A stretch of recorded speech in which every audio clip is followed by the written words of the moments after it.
This is a test of the Talking Schmidt broadcast. If it was not a test, you would see Ricki Bedenbaugh here. Are we on?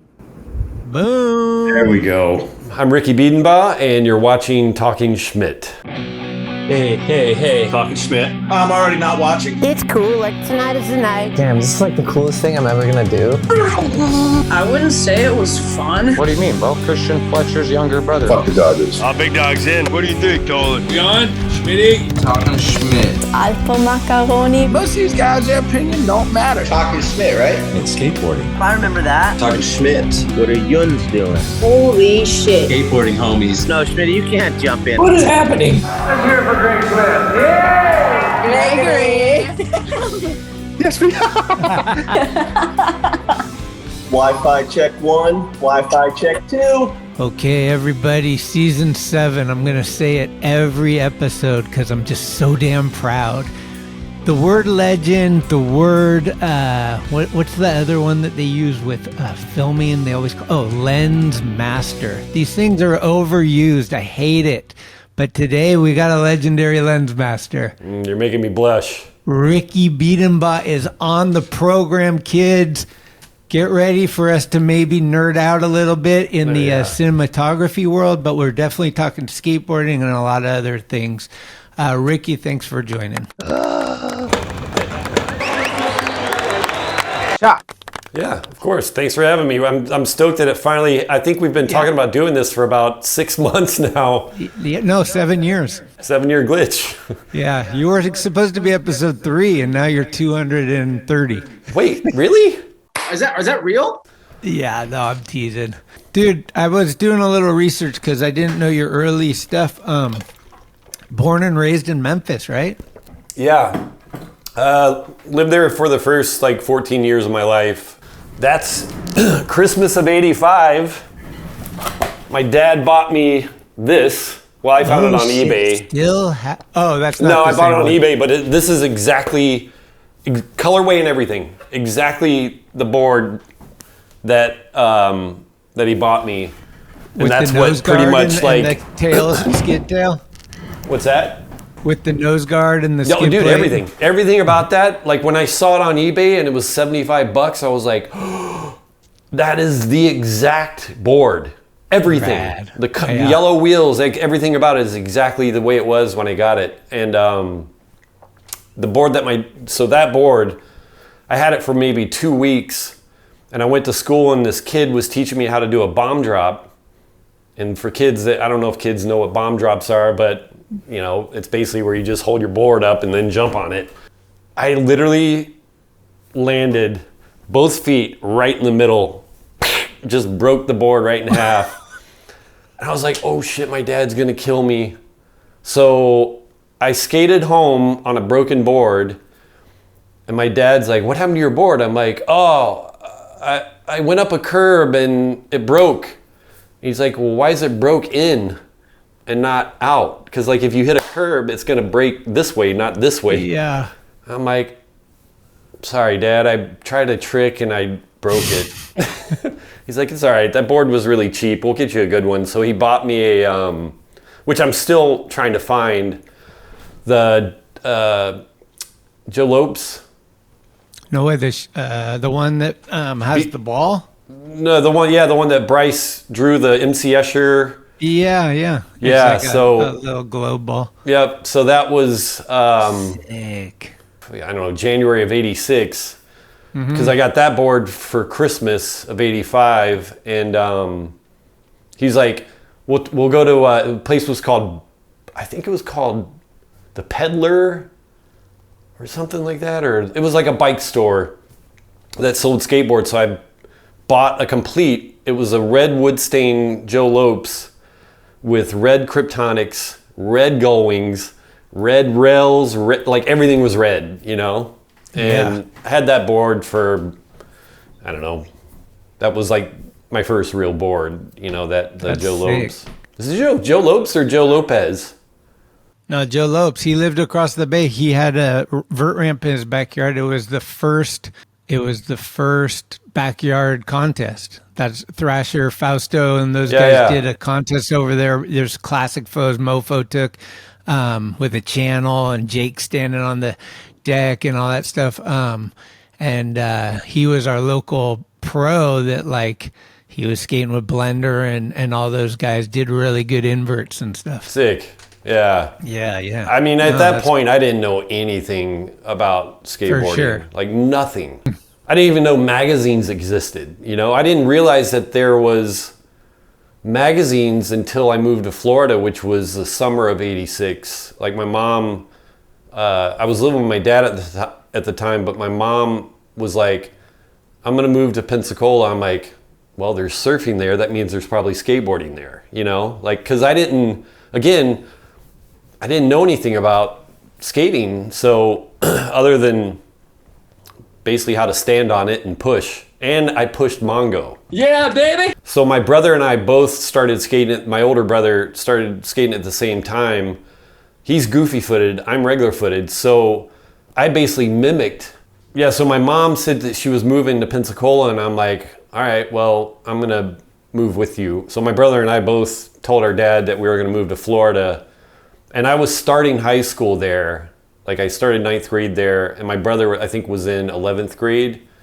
And that's pretty much when it really, really kicked in, because I found a skate shop, which, again, the only thing I knew of in Memphis was the bike shop that had skateboards in it. But there was a skate shop called No Limits.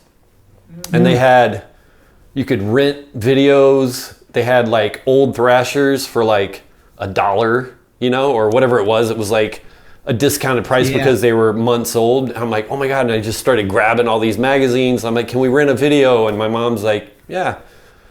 First video, Bones Brigade video show. Right. That's like, other than that, my mom recorded Skateboard Madness for me because she saw it and she, you know, recorded on a VCR. I watched that. So that was, like, I guess my first not a real skate video, but that was my introduction to seeing what you could do on a skateboard with Skateboard Madness. And then I rented the Bones Brigade video show from No Limits, and that's when I really was like watching Lance Mountain just cruise around, you know, like that's when I was like, okay, I want to do this. Like, I want to do that, like what I'm seeing these guys do, you know? So the Bones Brigade video show was like my introduction to like real skateboarding, you know? And it's crazy to me because I think that was exactly the same for me. I don't think Skateboard Madness, but definitely the PAL stuff was my earliest influences. My first board was a Mike McGill just because me and 4 friends went to the skate shop and everyone got a PAL board and I got the Mike McGill. It wasn't because I liked Mike. It was just like Tony Hawk, Cab, Lance, and whatever. But looking back, I mean, what a huge influence for filming, right? Like Stacy Peralta and like how advanced that stuff was because everything came back to it. Like it was like kind of corny, skiddy, B-roll, film, like so much stuff that happened way long ago. And then it was just like skate. Videos were just like, I want to see skate. And then all of a sudden people are like, we need to start putting B-roll. We need run up. And it was just going back to what Stacy had done originally, right? And I just trip on that. Like if you were born in an era where it was more in the middle, maybe you're just, you know, your influences would be so much different. But like seeing like the super slow-mo of Tony Hawk and like in like, I think it was maybe even more than 16 millimeter, right? It was probably like 35 or like, it was like really good production. Yeah. You're talking about when he's skating during the day and then it goes into the night session. Yeah. And it's like really slow-mo and there's like all these like close-up shots. He does like a Madonna and there's like a close-up shot of the tail hitting the coping. I just watched that like, I don't know, a couple of weeks ago because I wanted to show somebody like, you know, I was like, dude, it would be so cool to like shoot something like this, you know? But like going back to what you were saying, it's like if you don't know your past, you'll never know your future type of thing. So it's funny that you kind of mentioned that. I never really thought about it that way, but you're 100% right about the whole like B-roll, slow-mos, and like, you know, it's basically full circle. You just influenced somebody. Yeah, and Stacy's just like, about time, guys. Yeah, exactly. He was dude. So I've always like thanked Stacy for basically creating Bones Brigade video show, Future Primitive, Animal Chin. All those videos that's what introduced me to skateboarding, because I didn't know anything about it other than Skateboard Madness that came out in the late 70s, and it was more of a movie. It wasn't like a core like skateboarding videos. So yeah, that's Stacy Peralta and like Jake Rosenberg and like the shirt that I made, basically like those 4 dudes, like Spike Jones, well, in order, I guess it would be Peralta, Ternowski, Rosenberg, and Jones. Like they're the ones that made the videos that made me want to pick up a camera and kind of emulate with my friends what I'm seeing in these videos, you know. But I had a shitty VHS-C camera, didn't have a fisheye, didn't even know what a fisheye was, like no clue. And everything's auto, and I'm like filming my friends, and I'm looking at like, say like, you know, one of the 8th Street videos, and I'm like, why does it look so cool and my footage looks like shit? But it's because, you know, I didn't have a fisheye. Everything was on auto. It was a VHS-C camera, so, you know, but that snowballed into basically where I'm at now, you know.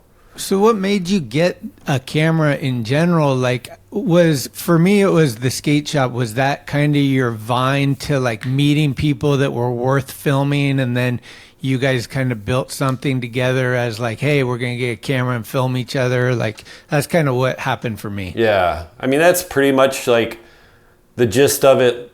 The first day of high school, when I moved to Florida, I you know, back then you would tape like Thrasher covers to your folder and like have like stickers and shit like that all over your Trapper Keeper or whatever you used. And well, I didn't know at the time that he was going to be a lifelong friend, but this guy DJ Roberts came up to me. He's like, hey, is that the new Thrasher? And I was like, looked at him like, what? I'm like, nah, it's an old one, and it's just taped to the cover's just taped to my folder. He's like, oh. He's like, do you skate? I'm like, yeah. So then him and I just kind of hit it off, and he told me we were walking from school to his house, which is like probably a 10-minute walk. He's like, hey, did I tell you Steve Caballero's my uncle?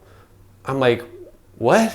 I'm like, dude, you're full of shit. He's like, nah, dude, I'll call my dad when we get to my house and I'll prove it to you. Calls his dad. Hey, Dad, is Uncle Stevie gonna be around this weekend?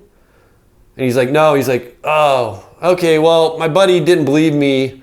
So, like, he never said Steve Caballero. He just said Stevie. So he must have had an uncle named Stevie. And, you know, years later, he turned 50 2 years ago. So I text Steve Caballero. I'm like, hey, dude, I need a big favor.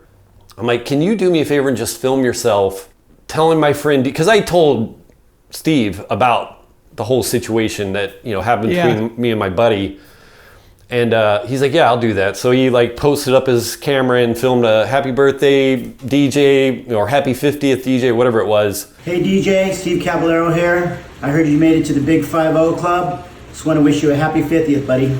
Keep ripping. And then I text that to my buddy DJ, and dude, he was fucking dying. To this day, like, I still give him shit, and we're still like, you know, we're still friends. And that's like the one thing that I tell these, you know, younger kids that are just learning how to skate, like, dude, skateboarding is the greatest thing on the planet. Like, you will make lifelong friends because of skateboarding. It's crazy to me too. Like, I never know because I'm in it, right? And I think to myself, the path that I took was the path that I took. But to me, it just feels like, what else can you do where all of a sudden you and your childhood friend are talking about kind of a dream scenario with this legend, Steve Caballero. Yeah. Later in life, you're calling Steve Caballero. You're like peers, and like you could like find yourself at a session with him, or even like an after session dinner, maybe. Like you're in the same car with these guys, but you're never gonna go to the local basketball court and see Allen Iverson. Like, whoa, you know, like, but you might go to the local skate park and see your local pro.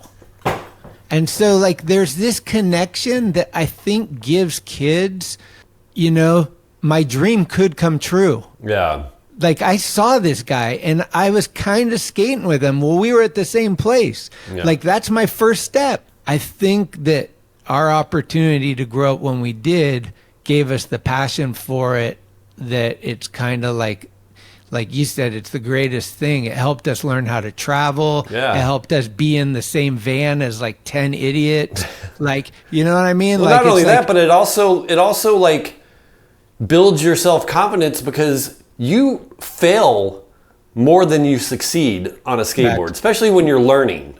Yeah. And like, I'll always, like, if I see a kid trying to learn something at a skate park, like, I'll go up to him and be like, hey man, like, I see what you're trying, but maybe try it this way. Like, there was a kid trying to board slide a flat bar, and I could tell that he really wanted to do it, but he couldn't figure out what he was doing wrong. Like, you need to keep your legs bent and kind of lean forward and keep your arms in front of you. And just like, I go, dude, there's a parking block right over there. Learn it on that first, and then bring it over to the flat bar, because the flat bar was only like this tall. I'm like, just do a bunch on the parking block, or it was like a little double-sided curb, and just do it, and then bring that over to here. And, you know, within, I think, because he was so young, I think within like an hour, he was doing it. Like, he was learning. So, I don't know. I always try to kind of help kids out that are, you can tell that they are just now kind of learning how to, you know, they're figuring it out themselves. And I didn't have anybody exactly, because me and my brother were both trying to figure it out. Like, we didn't know what you could do on a skateboard at the time until we started watching those videos, and then that just opened up to everything for me. Yeah, that's why people progress so much faster now, is because the road's already been paved. Yeah. So like, if you want to figure out how to do a wall ride, we've been doing it since the 80s. Like, you know, it's like, here's how you do it. Here's how you do a board slide. When we were doing it, it was like, somebody put their board 4 wheels on a vertical wall and rode it and came back without a ramp. Like, what? Yeah, it's crazy. Was Markovich like one of the first dudes that you met that was like really good? Yeah. Pete Kelly, he's from Jersey, and I was just in Florida a few months ago, and I was talking to him, like, dude, where did we meet? Like, everybody kind of met at, there was a skate shop called Hudson's, and they would throw like contests. There was like a turkey shoot contest, Christmas you know, there's like all these like kind of like themed contests. There was a contest at a schoolyard, and I think that's where I met like my buddy Keith and Danny and Pete and probably Markovich, or I might have met them at the skate shop. What do you think pushed you more towards filming, like your ability on a skateboard that was like, I want to stick with this, but filming, I have a better chance than skating, or that you were mixed with people that were ripping so much that you needed to film out of necessity for them? I think that, you know, after watching Shackle Me Not and, you know, all those the videos that came out in that era, I think that's when I was like, all right, I want to film my friends. You know, I had talked about this earlier. I want to film my friends and basically like make our own videos. But then also I wanted to try to get sponsored. Time has obviously passed between 86 and me trying to get sponsored. That was probably around 89, 90. And, you know, I had made a video and sent it to Blockhead. And I think I saw the level that Chris and Pete were at, and I was like, dude, I'm never gonna be at that level. Like, I'm trying, but these dudes are like really good. You know, it's like they would learn shit a lot quicker than me. And then that's when I just started filming Chris, because I think he was, you know, by far the best like street skater in Pensacola at the time. And, you know, I would just film him just not for any reason. Like it wasn't like I was given there was no 4-in-1 at the time. He wasn't sponsored yet? No, he was sponsored by Dogtown. Dude, my friend drew his first graphic. No, my friend DJ drew his first graphic. It was a penguin holding a Uzi, and Are you sure? I'm pretty sure that was his first graphic. No, I know. I think my friend drew that though. I'm not sure, but my friend Scott worked at Deluxe when Dogtown went there. Maybe it was his second graphic or something. What was the graphic? I thought it was the penguin. Did he have multiple penguins? No, I think it was just that one.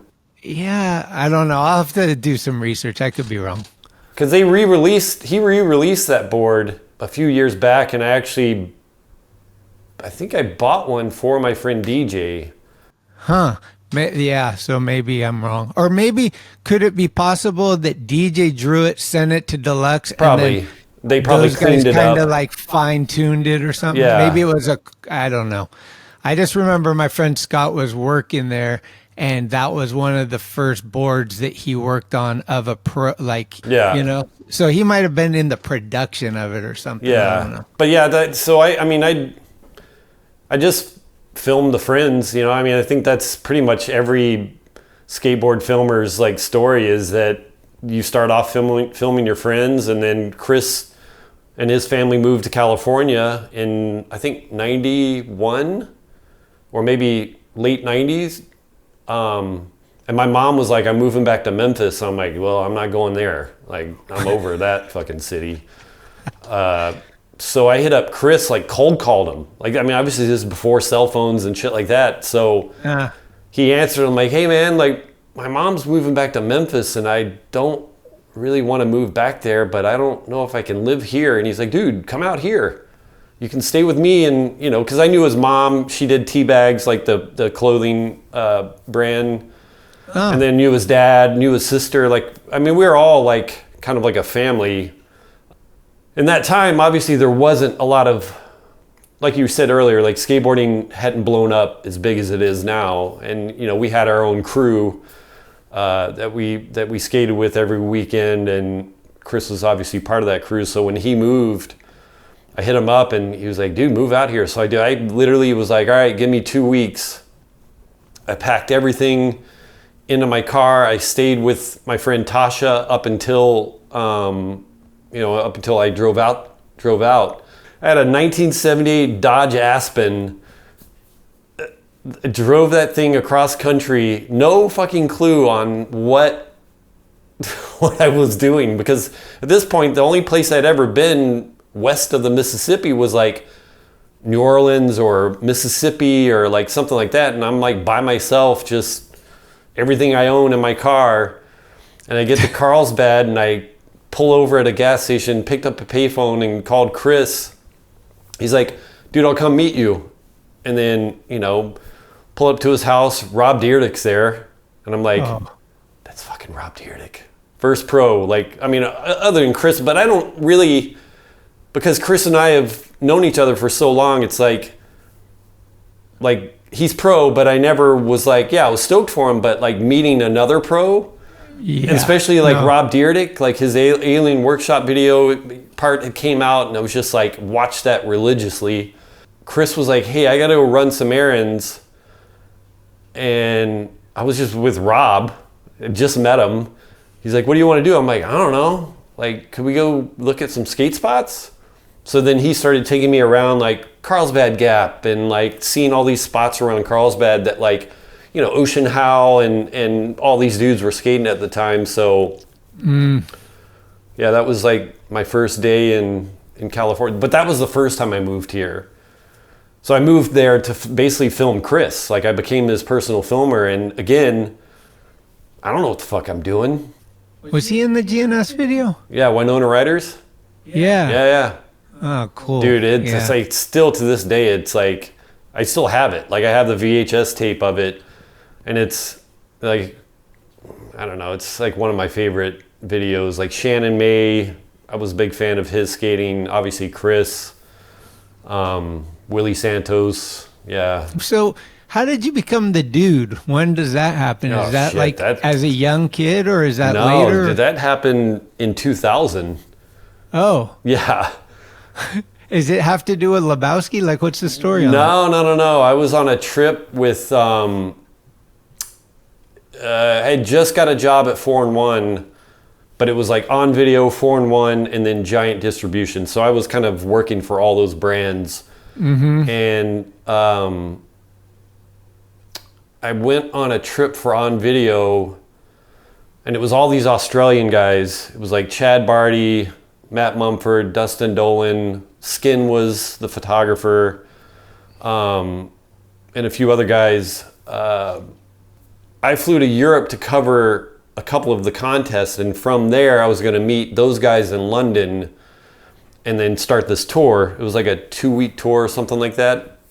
We were driving all over, like went to France, went to Wales, went to England. I'm sure there's probably some other places we went. But so I guess I said the word dude a lot.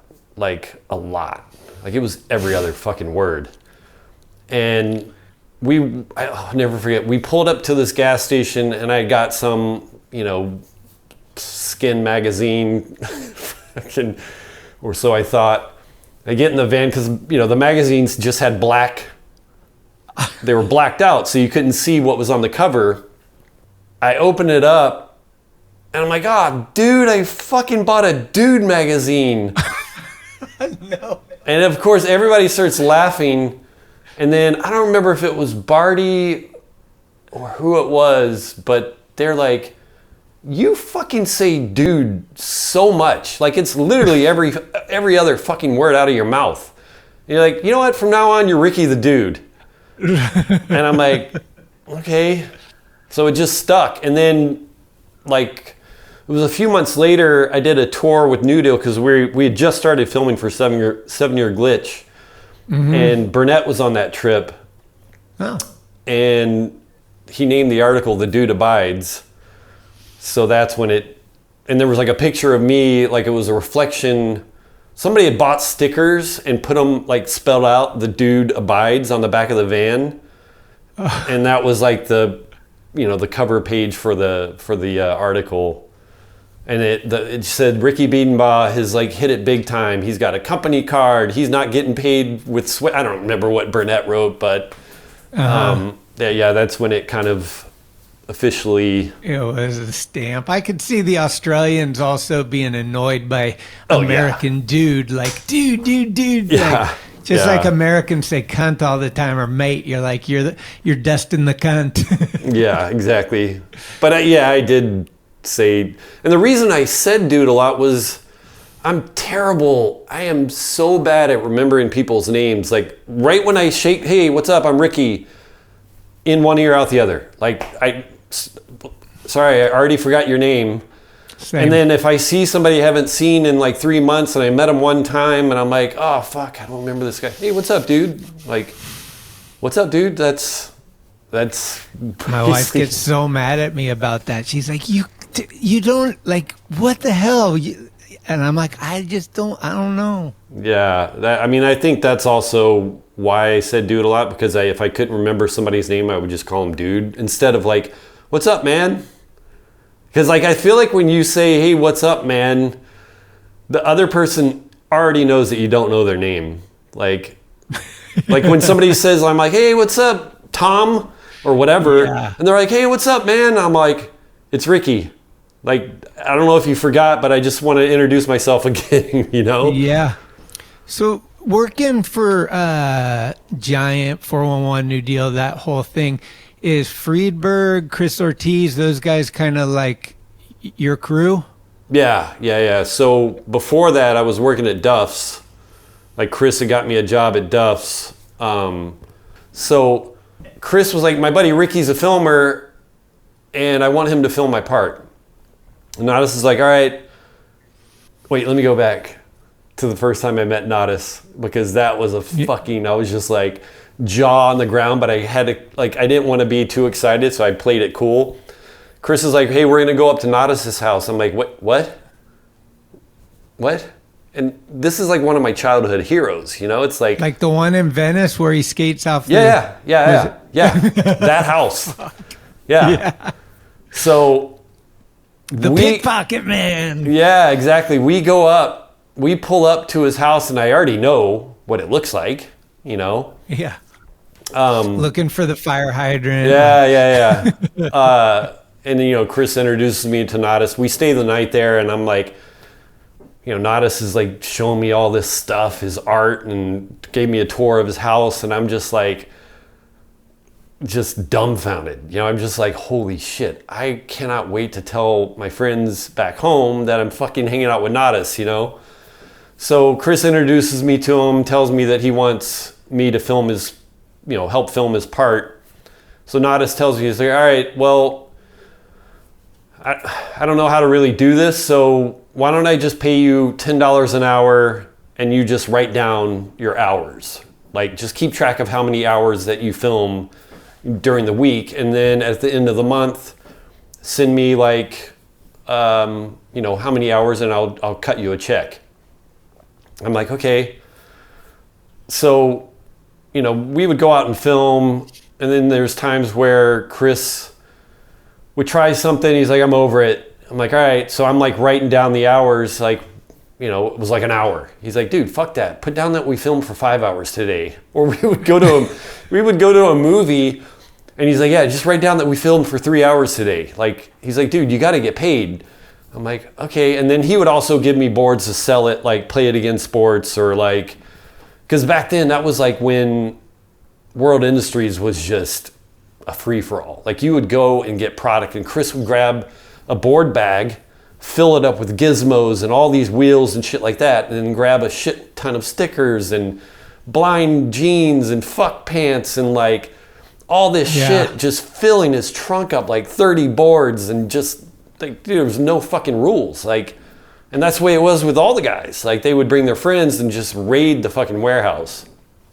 But yeah, so I filmed with Chris for 101 in the very beginning, and then I wasn't, one, I felt bad because I couldn't really give Chris's mom rent money because I was basically making enough money to live, you know, like put gas in my car, insurance, food in my mouth, like whatever. And it wasn't like I was living this like bougie fucking lifestyle. I was eating at Burger King, and like, you know, I was a kid. I was 19 years old. So I moved back in 92. It was April of 92.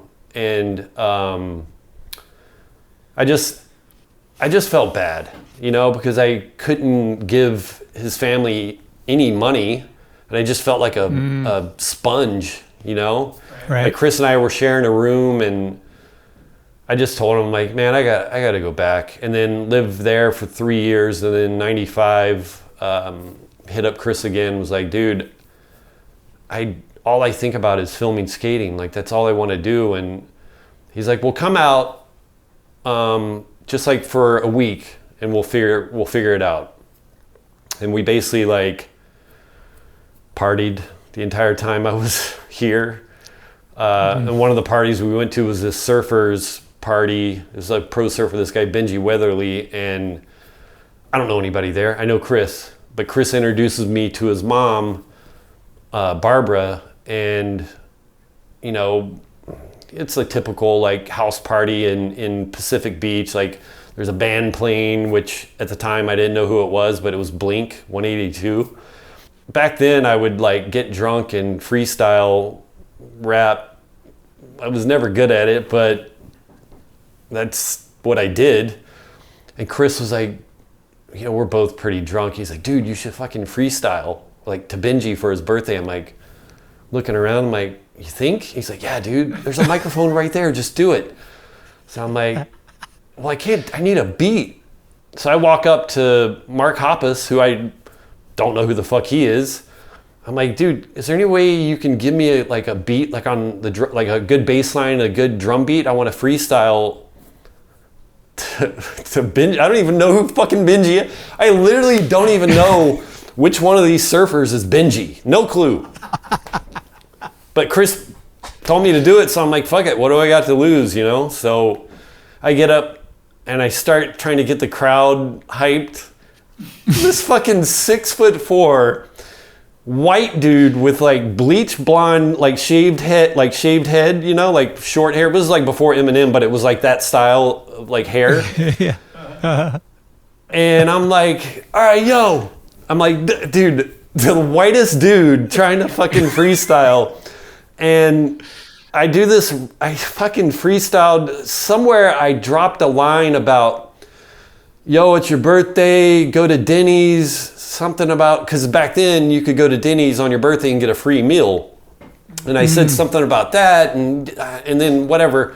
Whenever I was done, I fucking put the mic back in and everybody just is laughing and clapping and cheering and whatever. And Barbara, his mom, walks up to me and she's like, okay, who are you and what are you doing here? And I'm like, I'm friends with Chris. Are you pissed? And she's like, no, that was absolutely amazing. I'm like, oh shit, you scared the fuck out of me. I thought you were pissed. And she's like, no. She's like, can you do that again? And I'm like, right now? And she's like, no, but can you do it again? I'm like, if you buy me a 6-pack, I'll do whatever. Like, I'm down. Like, she's like, what are you doing here? I'm like, I just came to visit Chris and I'm trying to, you know, I want to film skateboarding and I'm trying to find like work. And she just looks at me like with this blank stare and she's like, come with me. She takes me into her garage and she basically turns on the light and it's this non-linear, it's like a non-linear editing system. So basically what it is tape to tape, like beta deck, 3/4 deck, and then this like Videotronics, like you fade to black by literally pulling a handle down. Like, and I looked at her, I'm like, I don't know how to work any of this shit. I go, but I want to learn. Like, this is what I want to do, so I'm down. And she's like, well, we do a show called STV, and it's Surf, Skate, Snow Television, and the guy that's doing the skate part needs help. I'm like, I'm your man. Let's do this. And she's like, are you serious? I'm like, 100%. All I got to do is go back, get my shit, and I'll drive back here. Because I flew out to California. All right. And for a week, and I told Chris, I'm like, I think I just got a job. He's like, fuck yeah. So when I flew back to Florida, I put in my 2 weeks notice because I was working at a warehouse, like Starter, the brand Starter, like the S and the star. Like they made like the big puffy coats and football jerseys and shit like that. Uh-huh.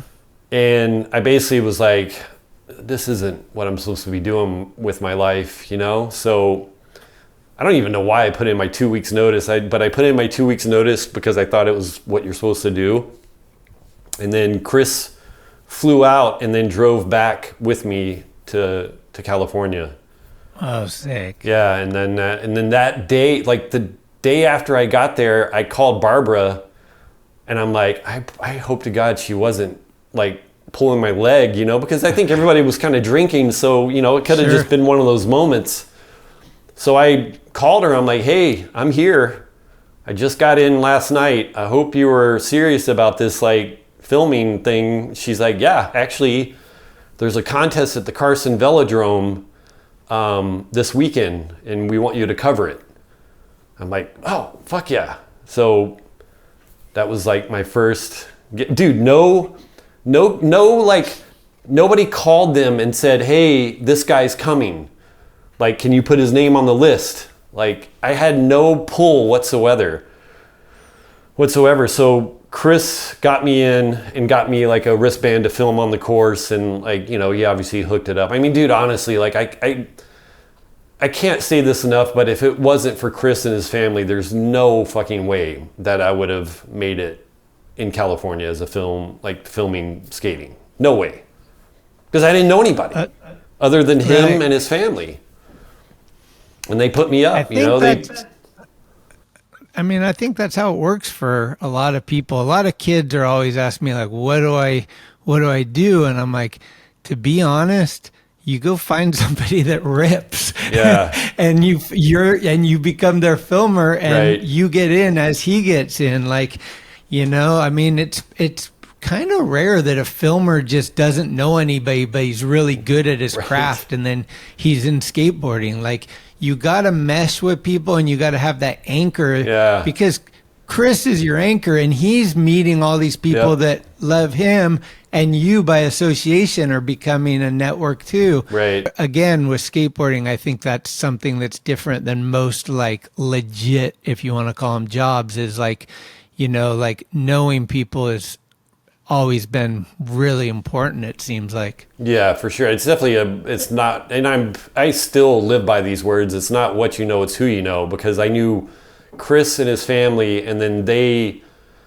opened up all these doors for me. It's like I got a job at Target like in 97 because I wasn't making enough money, because at this point I had moved out from Chris's house, and I was living with Dennis Vieira, I believe. I don't know if you know that name or recognize that name. He used to ride for I know the name. Human Skateboards. He was like Ozzy Alvarez's like. Anyways, him and I like got a place together, and Chris is like, "What the fuck are you doing? Like, you moved to California to work at Target?" I'm like, "Dude, I'm not making enough money." So I would basically work the early morning shift. Like, I was a stalker, so I would get there at like 6 a.m, work till noon, and then link up with skaters after noon, because skaters were sleeping till 10, 11 o'clock. And then by the time they figure out what they wanted to do, I was getting off work. So he's like, "You know what? I'm going to talk to the guys at Duff's and pitch the idea of you being a team manager / filmer for Duff's." I'm like, "All right." Like, fingers crossed that it works out. But Chris had a lot of pull, at the time with Duff's. So they're like, "Yeah, sounds great. Bring him in." I'll never forget, we were on this East Coast trip, and it was Jason Maxwell, Matt Hensley, myself, a few AMs. I don't remember who else was on the trip, but we pulled up to a gas station, and Matt was like, I'm going to go run inside and grab some smokes. And as soon as he leaves the van, Maxwell's like, "Can you fucking believe it? We're fucking on tour with Matt Hensley." I'm like, "Dude, I didn't want to say anything, but I know, man, I'm fucking so hyped." I'm like holding it in. And Matt's like the fucking coolest dude ever. Like, it's Matt. You know what I mean? Like, he has no ego. He's just the fucking raddest dude and the easiest dude to talk to. So, that's where it kind of started. I guess the wheel started to turn, because I was at a bar one night, and I randomly came up with this idea of doing a skate video, but using old photos of the skaters for their intro and calling it Wonder Years. And like doing it, like back then, obviously, like it was like fucking the Wild West. Like, you could use whatever music you wanted to use. You could do whatever the fuck you wanted to do, because, that's just the way it was. And I pitched the idea to Duff's. They loved it. Actually used the Joe Cocker song, used the same like font for like Wonder Years. And then the hardest part was actually getting all the old photos of like, Matt Hensley, Chris Pastris, like Markovich, whoever, Maxwell, like all these skaters that were in the video. That's kind of where you got the creative bug and did more than just documenting. Like, in the beginning of filming, are you kind of just like filming, and then all of a sudden at some point you're like, "Oh, I can do this. I can get these angles, and like I can like kind of form like a little bit more of me into this instead of just I'm just capturing." Yeah. So it's like, I think at that point, well, STV really helped. It kind of helped me, I guess, get creative, because they were the same way. They didn't care. Like, they're like, "Do whatever you want. Like, if you have an idea, run with it." So right. I would do these like little segments. So it was broken in. It was like an hour-long show, and it was broken into, I think, 15-minute segments, like 15 for skate, snow, and surf, and then commercial breaks in between. So I think that kind of helped because I would try to do creative things with these little segments on whatever it was, you know? And when I pitched the idea to Duff's, I mean, I'd never done that before. Like, I'd never, like, had to sell something to somebody, you know? And they were stoked on it because back then it was so much easier to make skate videos because there weren't really a lot of skate videos out at the time, you know? I mean, there was like, you know, Planet Earth video, Rhythm video, things like that. All this, obviously, Santa Cruz videos and the Powell videos, but Duff's had never really made a video, so there was that. And then after that video, I was like, I want to do a video called Surveillance. So we started talking, me and this guy Mike Nelson, who was the art director, we started talking about how can we like market this video but make it kind of like a, because the name Surveillance is just such a strong, I feel like it's just a strong name, like Surveillance. You're like, fuck, all right. So he came up with the idea of like making these posters of all it was a photo of a surveillance camera that I filmed. So I filmed a surveillance camera that was on the corner of a building by Duff's and then watched it on a TV, took a photo of that, and then Mike made these posters that were like, all it was a grainy, big surveillance camera, right? And underneath it said Surveillance 24/7, 365 with the infinity. It didn't say anything about Duff's. There was nothing about Duff's or skateboarding. It was just Surveillance. And I would go out, me and my buddy Ryan and August would go out and wheat paste, like guerrilla marketing style. That's how we basically got, the word was starting to spread because I was going to skate spots and wheat pasting surveillance posters near Carlsbad Gap. And I would go to other, like I'd go down to where Osiris was. I'd go to where DC was. I would go to all these, like where these other like skate brands were and would wheat paste these surveillance posters. And then the trade show in Long Beach, I made like a teaser for it. But the night before the trade show started, dude, I must have put up like 50 surveillance posters where people were walking. There was like a wooden, they had just torn down it was like a perfect scenario. They just torn down this building, so they put, you know, the plywood wall up, post no bills, whatever. And we pasted like 50 posters up. So when you were walking into the trade show, you saw all these posters. And then Duff's was looping the teaser that had similar graphics as the poster at their booth. And I don't remember how somebody at DC saw the trailer and they talked to somebody at Duff's and they were like, who did this? And they're like, oh, it's our filmer, Ricki. And they're like, you might want to put a good, you know, might want to hold on to him because somebody's going to steal him, basically.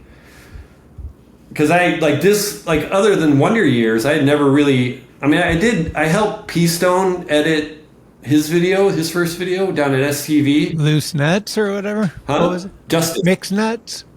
Oh, Justice. Yeah, Justice. You had front row seats on that one. I mean, with Wonder Years, that was like the first like real video, but this surveillance video, dude, I literally had the idea, like everything was in place, like the guerrilla marketing, the idea for it was set in stone, like the intros, I knew how I was going to film all the intros.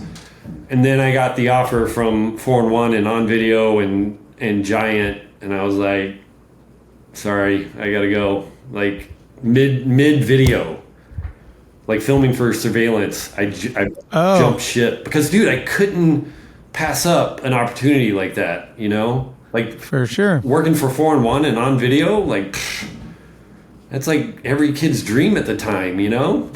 And then on top of that, being able to work with Element, Black Label, and New Deal. So at this point, I had only filmed with like Duff skaters. So getting to work for 4-in-1, I was like filming everybody.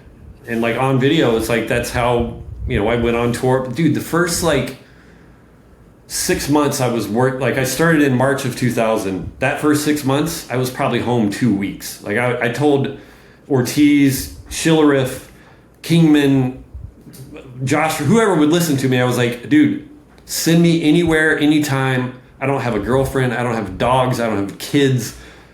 All I want to do is film skateboarding. And dude, they were like, all right. And it was like Japan, home for 2 days. Australia, home for 2 days. Canada, Puerto Rico, all over Europe, Costa Rica. Like, dude, I was just like going and going and going. Like my buddy August, who I lived with, I'm like, I'd be home long enough to wash clothes, pay rent, and then I'm on the road again. Like, it's every kid's dream that films skating. And like when I got that offer from like 4-in-1 and on video, I was like, I am not fucking passing this up, you know? What was your first opener? Did you film an Chris Markovich hard flip at the Indian School Bank in New Mexico. Yeah, but that was before I was working for 4-in-1. Oh, you had that. Yeah, so I was submitting footage to 4-in-1, like some of the duffs. Like I would edit like road trips and send that to Josh, and like commercials for surveillance or commercials for duffs or whatever. And so I had already had like a relationship with like 4-in-1 because of just me submitting footage. Like, dude, I fucking shit the bed when a check came in for $250 for the opener. That I'm like, oh, what the fuck? I just got paid $250 for one clip. And that's when living a dream began.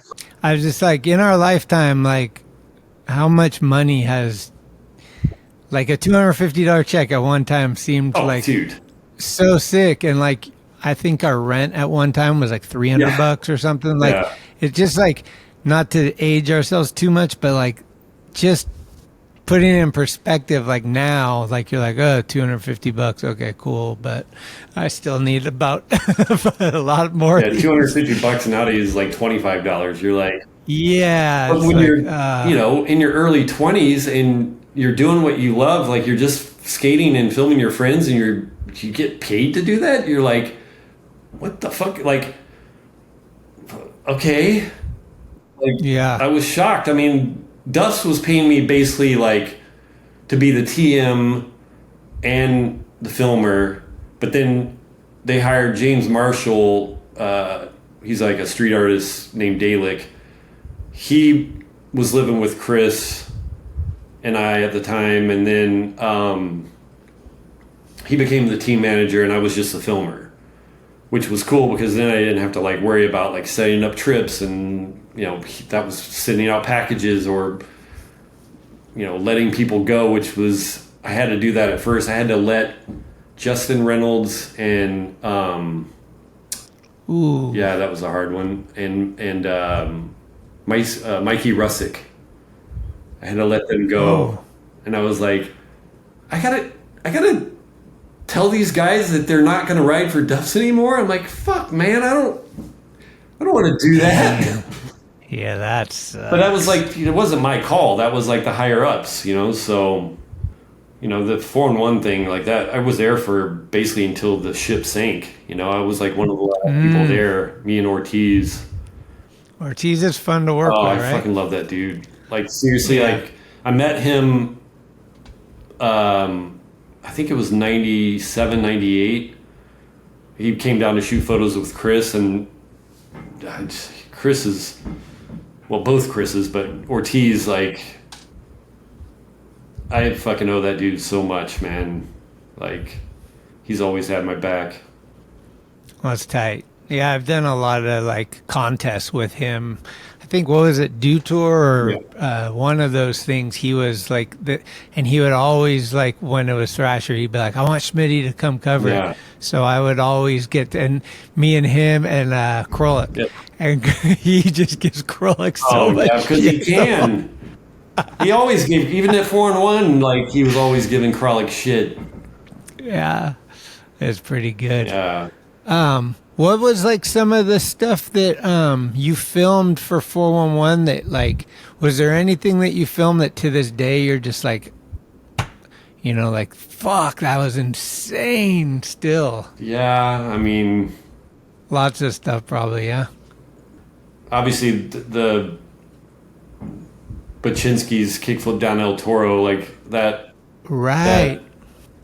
That was for the Hurley video or something, right? Or no, Oakley. Oakley video. Well, actually, I think it was in 4-1. I think it was an opener. Was that the first thing you filmed at El Toro? No. First thing I filmed at El Toro was actually, the first thing I filmed was Tosh counting and doing a feeble. Feeble? No way. We were at 4-1, me and Colin Kennedy. Because it was like me, Colin Kennedy, Joe Kralik, Ryan Marcus. I think that might have been it at the time. And Tosh would just randomly show up. And he's like, I'm thinking about feebling El Toro. Do you guys want to film it? Because I had already like traveled with Tosh in Japan, that Japan trip and the Australia trip. The Japan trip was an element trip, and then whatever 2 or 3 days later I went on an America trip in Australia, so Tosh was on both of those. So I was like, yeah, okay, because I was like, I've never even been to El Toro, like, because none of the skaters I filmed with on Duff's, they weren't gonna fuck with that, you know what I mean? Yeah. So I mean, Mumford would, but I think he was like working on a Transworld video or something when he did that Smith grind.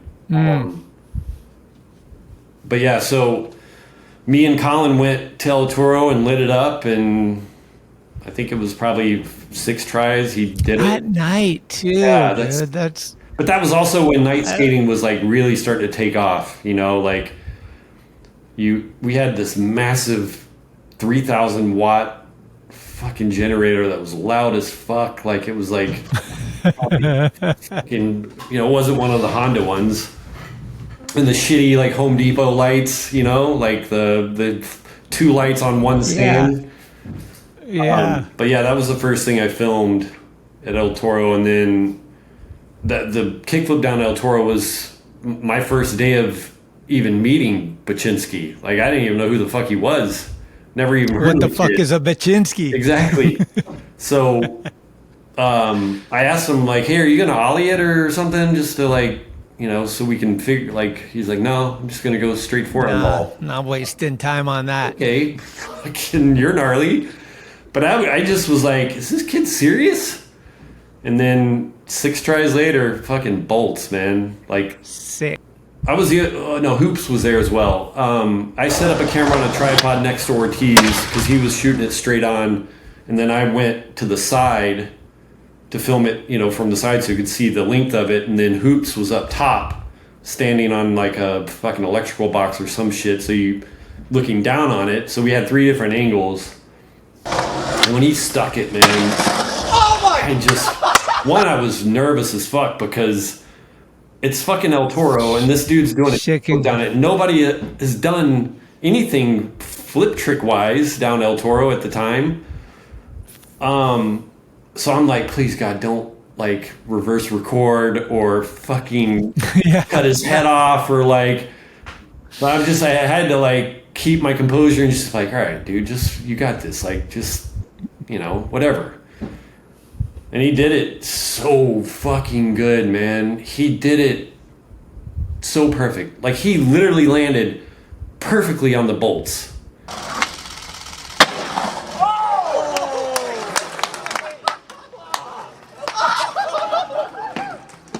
Because I feel like if he would have landed on his tail, it would have just broke right off, you know? Wow. And then Dave's so good. He's like an underrated skater. I think people don't... I mean, he's a fucking mini ramp champion, but like street skating too, like he kickflipped El Toro. It's funny because I've known him for a while because of I forget if it was Think or City, because they kind of blended in at that time, but he started skating for one of Vitello's companies, And so he was hanging out at Thrasher a bunch because they were right across the street. And he would come over, and Felper, when he first met him, he's like, what the fuck you gonna do, dude? You just raised the bar too high. Like, you just career suicide, man. He's like, what are you gonna do after kickflip at El Toro? Right. Yeah. The two most hoard out tricks that I filmed was the kickflip down El Toro and then the Costco gap kickflip with Sheckler. So that was another one. Like, I filmed the Ollie for the Oakley video, and then I think it was about a year or two later, he hit me up and was like, I want to kickflip Costco. I'm like, fuck, all right, let's do this. Because I knew if anybody could do it, it would be him. He's already ollied it once. Yeah. So, like, if you can ollie it, you can kickflip it, you know? So...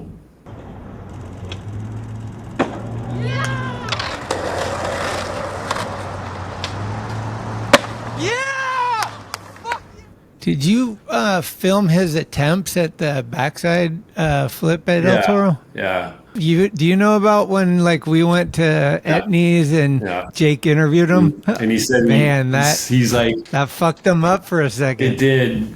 But I mean, dude, he was young, you know. It's like, I know. I felt bad because I filmed that. I filmed the interview. Oh, you did?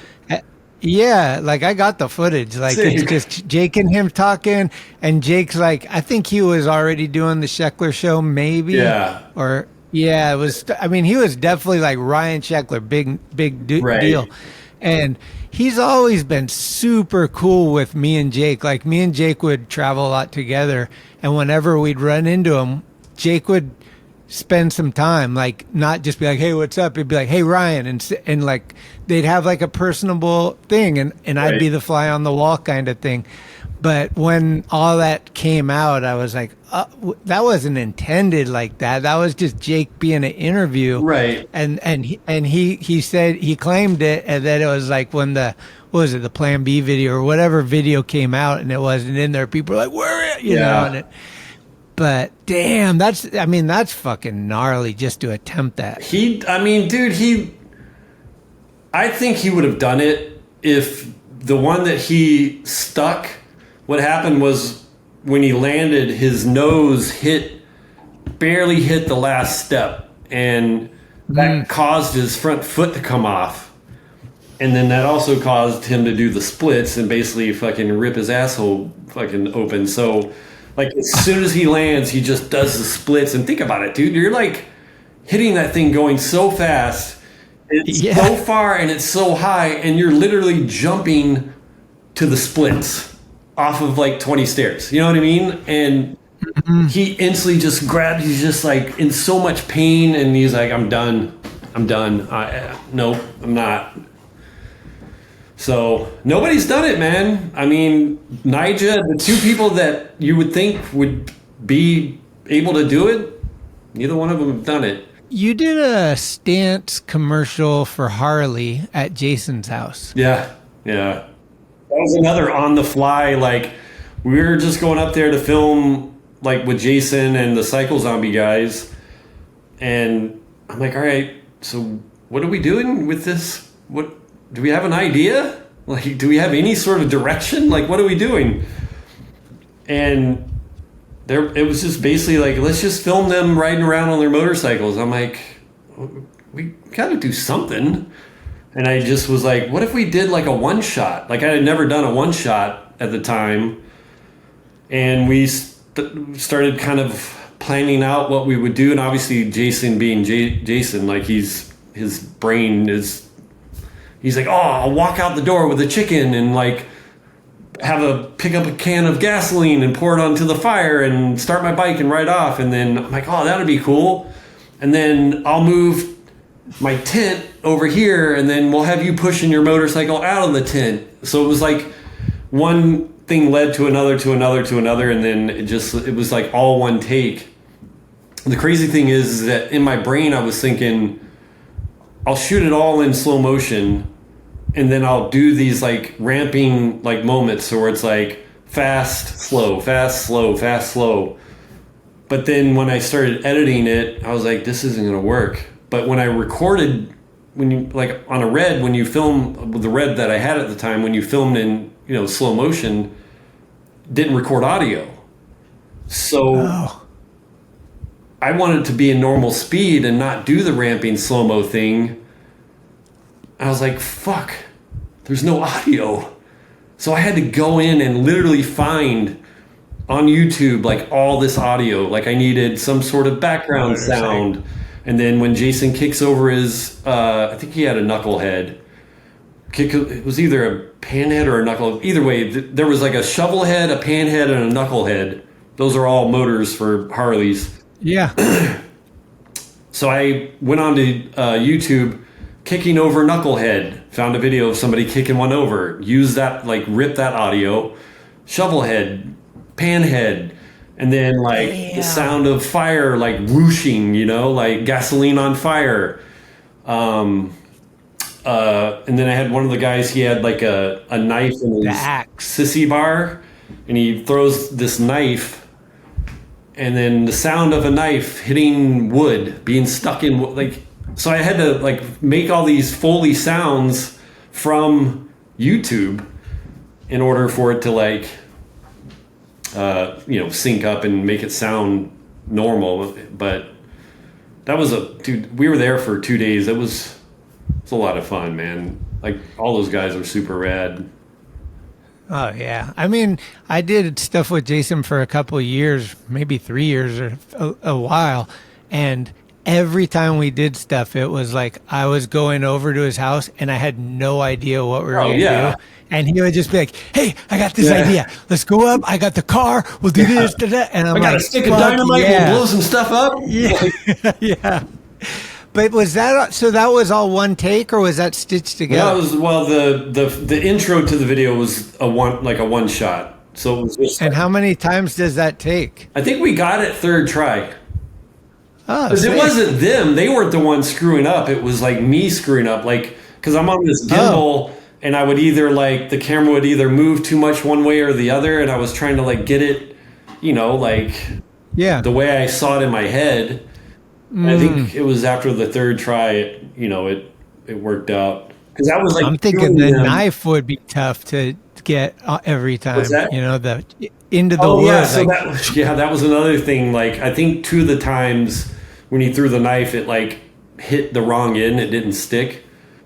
Like I was kind of cueing the guys as I was like filming. So after I moved from Jason to the other guy coming out of the tent with a bike, I'm walking back. I'm like, okay, start coming out of the tent right now. And then, as I approached, it was like perfect timing. He's like pushing this motorcycle out of a tent, like a little 2-man tent, Yeah, it's sick. I love that thing.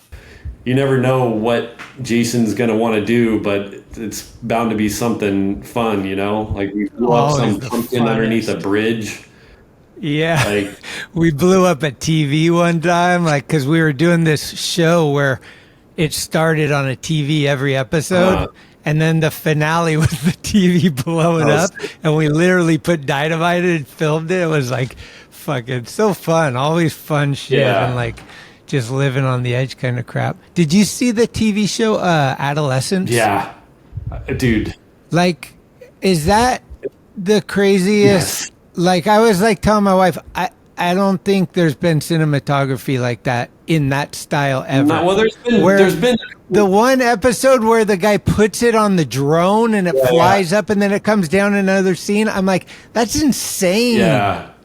I've watched a lot of behind the scenes. So I think they started with the third episode, and they were talking to I don't remember who they were talking to, but they said that they got the shot second try. Like, the first episode's an hour and 5 minutes. Like, an hour and 5 minutes. And whenever I tell people about it, I'm like, dude, it's a oneer. Like, it's a one shot. They're like I was talking to Ira, Curb Killer. He's on this like Formula Drift thing with me. I was telling him about it. He's like, dude, there's bound to be some cuts. I'm like, no, dude, there are no cuts. It's literally that's what I thought. And Yeah, no, it's nuts. And I'm like, so I'm wondering, like, because I didn't really watch the behind the scenes, but I'm wondering, like, if there was a mess up in dialogue that they just let go and then the guy freestyled and got back. You know what I mean? Like, because if you fuck up one thing, you got to start over. Yeah. So maybe there's fuck ups that we didn't even know were fuck ups. In one of the behind the scenes, when the chick, Erin, I forget her last name, her real name's Erin, she's talking to him and he like yawns. And that wasn't part of the script, but he yawns and he kind of smiles, and then she just plays off of it. She's like, "Am I boring you?" And he's like, "No, I'm just tired." So that wasn't part of the script. That was the fuck up, like, because he had yawned and she basically like ad-libbed and just basically, just ran with it. So I'm sure they were like, "Fuck it, just keep going," like, What's crazy is I saw that they, in those scenes, like, there's a scene where the camera moves like behind the lady and kind of wraps around. They're filming the kid. And if you watch it, the shadow is on his like left side. Like if you're watching the scene, it's on his left side. And as the camera moves to his right side, or the shadow moves. So they're moving the lighting to match where the camera's going. And I was like, holy shit, that is fucking brilliant. Because I never noticed that in the actual, like, when I was watching the series. Yeah, man, that series is fucking nuts. Like, they showed that integration scene where it's just one take in a room. That one was so heavy and dark. Like, it was like, That's, if you haven't seen that show, watch it. For sure. It's amazing. Well, when you pack for trips, what's your style? Do you make sure you get everything that you need, no matter how much room it takes, or are you like conscious of how much stuff you're bringing along and want it to be? Like, are you like the Nuge, living large but packing light, or whatever he says? Or are you like, I need my tripod, I need like, if you're going on a trip, are you bringing less than what you would take to the city you live in? But like, like if I was filming locally? Yeah, filming locally, you got your dolly, you got everything you have access to. But on a trip, like, what are the essentials, and like, what, like, do you, like, how do you pack? So I was actually talking to Ira about that yesterday again. This time last year, I did a trip to Paris with the girls that roller skate, the quad skaters. Kind of how me and Dave Wayne kind of brought me on board, and I made the video for them, and we went to Paris, and I brought way too much shit because, one, we didn't have a rental car, so we were either taking trains, Ubers, or like e-bikes, like city bikes. But I brought this rig, like my FX9, which is over fucking kill. I can't fucking rip around the city on my skateboard, like, fucking with that heavy ass camera in my bag, on top of the lenses, the batteries, like everything else it takes. So I have an FX3, which is basically like a small, like size of a DSLR, which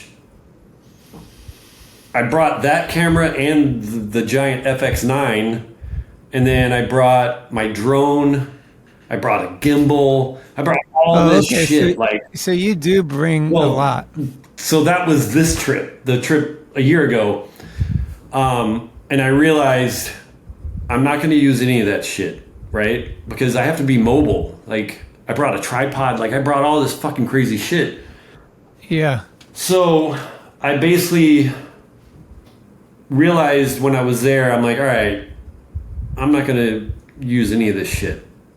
All I need is the FX3, my 28-135, my fisheye, and then my, like, the easy handle. Like, you're skating around the city, so you have to be mobile. So this is what I film lines with, So I put the camera in here, and then there you go. So yeah, I think now, like I went to Paris again in November, and that's when I'm like, all right, less is more. Like, I always trip on that because, like, I mean, especially with the fisheye, when it was the VX with the huge fisheye. Yeah. Dude, every time going through security, they're like, what is this? You're like, it's a lens. Then they put you aside, then they check everything. They're damping it down with the pot. And I'm like, what's the best way to travel as a filmer? Like, what would be like? And then Louis Elliott was born. Yeah. And this guy comes to work for Thrasher, and he goes on trips with his iPhone. I'm old, and I don't want to be the old salty guy, but like, doing everything we did and doing it the way we did. I mean, King of the Road, the first King of the Roads, were driving across country with tapes. Yeah. And you had to get all your tricks onto a timeline. You know, HD is just like boop, boop, boop, done. You know, it's a lot easier. Yeah, I mean, I fucking envy those guys that can just go on trips and get to travel around the world and all they have on there is a cell phone. I'm like, lucky? Like, really? I couldn't even believe it was real. I was like, no way. It's insane that people actually hire people and pay them very well just to film shit on their phone and social media content. I mean, that's the world we live in, you know? That's like... Mm-hmm. King of the Road, midway, I don't know if you know this story, but Daniel Haney flies in. Jake and I pick him up because he's the mystery guest. Yeah. The dude brought a parachute with him, a whole bag, just the parachute. And he's like, I'm going skydiving on this trip. He brought a We're like, what the fuck? What? I mean, Daniel Haney, man, he like, we were in Australia on a Billabong trip, and he's like, I'm going scuba diving. I'm like, what? Like, scuba diving? Like, not snorkeling, actually, like... fucking scuba diving, you know, fucking fall back into the water, like off the side of the boat, like. Yeah, I mean, he said Burnett told him he could do whatever he wanted if he goes on the trip. So he's like, I'm gonna make my team take me. I'm going skydiving on this trip. That was forever like the winner in my life for the bag, like the asshole bag. Yeah. Was there footage of him skydiving at all in the King of the Road thing? Maybe. Dude, so give me one highlight and one low light of the roller skating experience. Because I interviewed Nemo. She's going to be episode on this year, too. Oh, sick. And then you and Wayne came up that day, and we filmed the grind at the courthouse. Yep. And that was, like, insane. And me and Baca are like, yeah! But, like, I know you guys filmed in Europe and stuff. What are, like, one of the highlights, and then what's one of, like, the lowlights, maybe? I was about to say, I don't think there is any low, but I thought of one just now. Highlights are basically, these girls are, like, they're fucking so gnarly. Like, they think like skateboarders, skate like skateboarders. They're tough as fuck. Like, I've seen... 3 girls split their head open, like, and they just laugh about it, or they're pissed that they couldn't get the trick. Meanwhile, you got blood gushing down their fucking head, and they're like, damn it, I wanted to get that trick. I'm like, we need to get you to a hospital. Like, your head is got a fucking gash in it, and there's blood all over the place. But, dude, they're like, the first trip I went... Like the owner of the company, Ed, he basically was like, I'll bring all the girls in so you can meet them. I'm like, no, fuck that. Like, put me in the van. Like, the best way for me to get to know the girls, the best way for them to get to know me is by going on a trip with them. He's like, do you want to go to Puerto Rico in December? This was December of 23. I'm like, yeah, all right, that sounds cool. So I go, you know, luckily, like, I already knew Dave, and they already have a good relationship with Dave. And then Matt Fuchs, the photographer. But we pull up to this place, the Airbnb in Puerto Rico, and, it's like all these girls are in their 20s. Like, they're pretty much old enough to be my daughter, you know? Uh-huh. And Danny, this girl, Danny, Maldonado, she is the first person I meet. And she welcomes me with open arms, hugs me, like, whatever. high fives, and there's all these other girls that are upstairs, and I'm kind of introducing myself. Meanwhile, I'm like, dude, they must like look at me and think, what the fuck is Grandpa doing here? Like, why? Like, this dude, Dave, this guy can, like, do you think he can film? Like, you know what I mean? Like, I just wonder what I look like in their eyes, because like in my mind, I still am like this 20-year-old kid, but physically, appearance-wise, no, I'm like Grandpa. So, but they were all like super chill and like really cool. But after that trip, like I went back to Ed and I told him like, dude, I'm fucking down for this shit. Like these girls are so fucking gnarly and they're so driven.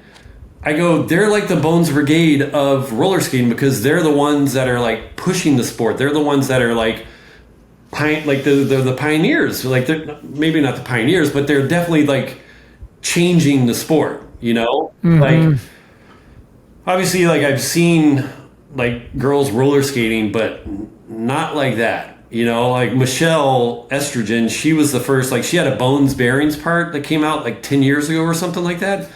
And that was the first time I'd ever, like I knew of her through like roller derby. Like she was friends with some of the guys I ride motorcycles with. Mm-hmm. And when I saw that, I was like, what the fuck? Like I was just like shocked, because she was skating like skateboarders do, like hitting ledges, doing lines, like, and then, you know, I meet all these other girls on this trip and they're just fucking putting shit down. And I'm like, dude, this shit is rad. I want to fucking be a part of this. Like, if it was rollerblading, no, I wouldn't have anything to do with that. Nothing at all. But because they're on quads and they're girls, and it's just watching these girls like do this fucking crazy shit on skates, and they have to like build their skates. It's just like a skateboard. Like you buy, you know, independent trucks. And like maybe you like Bones wheels, maybe you like Swiss wheels or Spitfires. Like you build your board how you want it to be. So they do the same thing with their skates. It's like there's obviously like the wheels and the trucks and the blocks that sit between the trucks that they like, you know, slide on. So like after that first trip, I was hooked. Like so fucking down to film these girls. And like I filmed for that company for a year and 2 months. The video came out this January. It's called Shell Shock. It's about 40 minutes long, and the fucking girls just fucking kill it. You know, they just fucking kill it. The downside is going on tour with these girls and thinking that I'm 23 and I can go out and drink till 4 a.m. and be okay the next day and film and keep up with them. Fuck no, that is not the fucking case. Like, dude, these girls will drink till 4 or 5 in the morning and then get up at 10 and be ready to go. Mm-hmm. And I'm trying to hang with them, and I'm like fucking waking up at 10 and I look like I'm fucking 70 years old. Just haggard as fuck, and I'm useless. So I realized like pretty quick that I got an Irish goodbye. Like I have to like, I know when it's my fucking, I'm done and I'm leaving, because if I try to say bye to each and every one of these girls and like, all right, I'm out of here, I'm going back to the hotel, whatever, they're all going to try to keep me to stay. And then I'll be like, okay, I'll fucking have 1 more, and then 2 more and 3 more and 4 more, and it's 4 a.m. and I'm fucked again. Yeah. So I just like became the guy that just did the Irish goodbye thing, and you know, they would be bummed at me, but whatever, they get over it. Like, dude, what the fuck? Why'd you leave? I'm like, I can't fucking hang with you girls. I don't. Like, the 23-year-old me would have fucking been partying with you all night. Like, drinking, like doing whatever, like hanging out, having a good time. But now, no, man, like hangovers last like days. And I can't. Yeah, I stopped drinking. And then on top of that, like we were in Denver on this trip, and dude, we started drinking at 3 p.m. and we finished at 3 p.m. So it was like pool party, dinner, bar, karaoke, bar, like, and then the next day it was like 95 degrees. I was sharing a room with Matt Fuchs. I woke up to him throwing up, which caused me to get nauseous. I'm just like, oh my God, what have I done with myself? Why did I do this? Like, I was drinking. I'm fucking 52, man. I should know, like, you don't mix alcohol. I started off with beer and then went to vodka and then went to, like, those, like, what are they called? The fucking seltzer White Claws. And then Jameson, tequila, beer, more beer. Like, what was I thinking, dude? Like, that's like some rookie shit. Like, you don't fucking mix alcohol like that. I should know better. So yeah, that would be the downside. Like, I guess not being able to hang, you know, like the way that I could when I was in my early 20s when it comes to like the party side of trips. So I get but that. There's like, that's it. Like, there's no, dude, the girls, like, they know what they want to skate and they get their shit. Like, they're not like, well, I don't know, where should we go? Like, they know where they want to go. They know what they want to do, and they fucking handle business, you know? So it's pretty sick. Yeah, I mean, Matt's good friends with Baca, and so I've met Matt through Sammy, and Sammy, after I think his first experience with those girls, he's like, dude, I just want to go on only trips with them. Sick, like, they fucking are so sick. They motivate. Yeah. They're fun to skate with. And then after, they like to hang and party. And it's like, it's so cool. Yeah. And, you know, so it was cool hanging out and kind of getting a little taste of what was going on. I mean, that was gnarly at the courthouse. Yeah.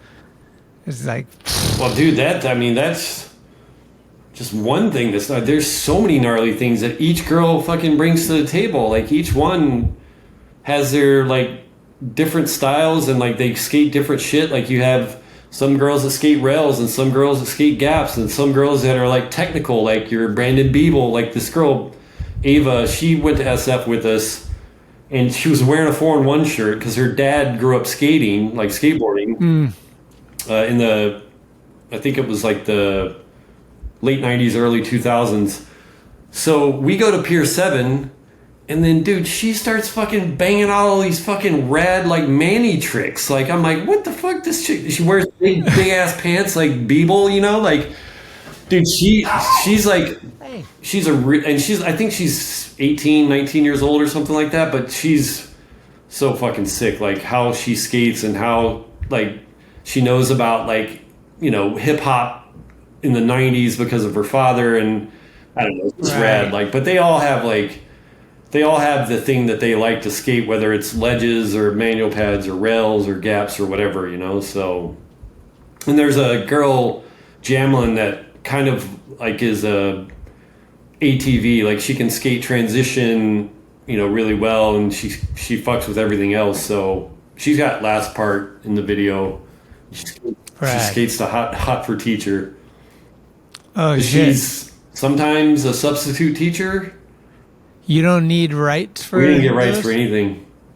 Oh, sick. All I did was I went onto YouTube, and because it's not being monetized, and I basically made a playlist.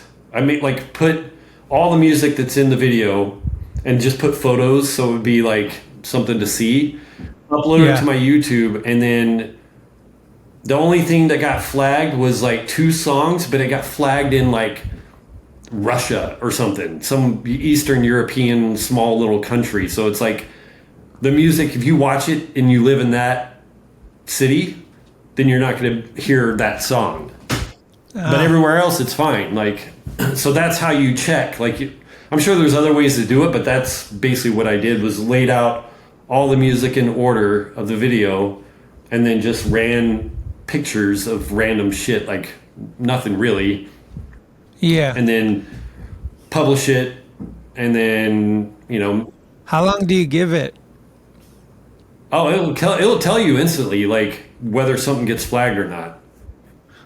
Cole always tells me you got to wait like 2 days because it might take a little while or something. Because we do it for Thrasher, for, you know, we have to have it clear every video, and it's just like such a hassle. It does take away some of the fun not being able to use like this is the song that would work so good, and you're like, you can't use that, you know. So yeah, I get that. Let's do let's do a little this or that. Okay.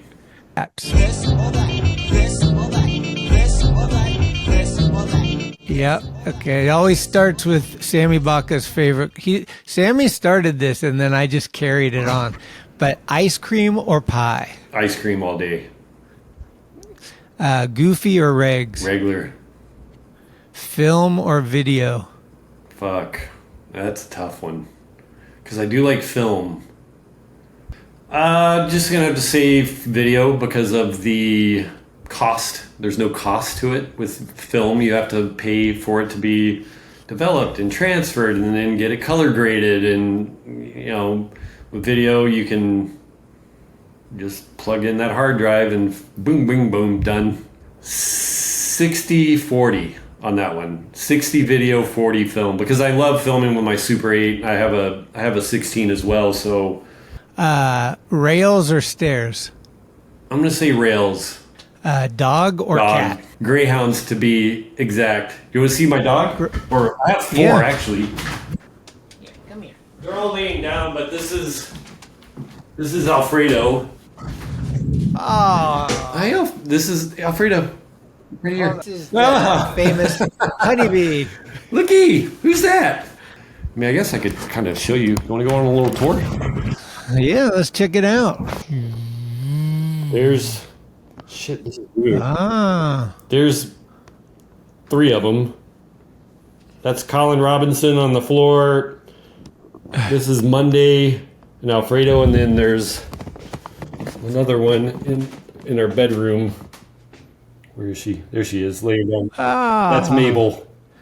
It's nap time. Yeah, it's always nap time. They sleep like, I think it's like 18 hours or some shit.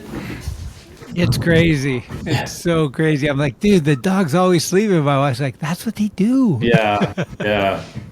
Elvis Presley or 3 6 Mafia? Are you saying this because of Memphis? Fuck, man. I'm going to have to say Elvis.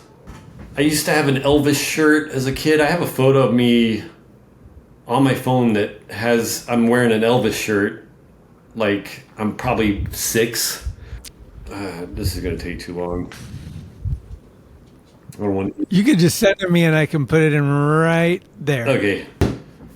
Don't get me wrong. I like 3 6 Mafia, but I think Elvis was in my life before 3 6 Mafia, so I'm going to have to say Elvis. Probably. You know what I mean? Like... Yeah. And I lived in Memphis. Okay. Like, I went to his house. Like... I went there too. It's pretty impressive. It kind of is, but it kind of isn't. Like, I was kind of like, damn, dude, this house ain't... Like, compared to, like, what people live in nowadays, like... You know what I mean? What I thought was crazy is... But I don't know Memphis that well. Like, I've been there a few times. So but, like, Graceland is on... Like, you can't miss it. It's like, this is Graceland.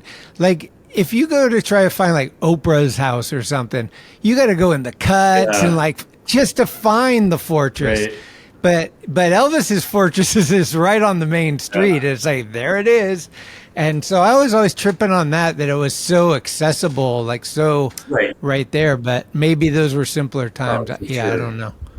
Yeah. All right, I got 2 more. Time lapse or super slow-mo? Fuck. These are hard, man, because I like both.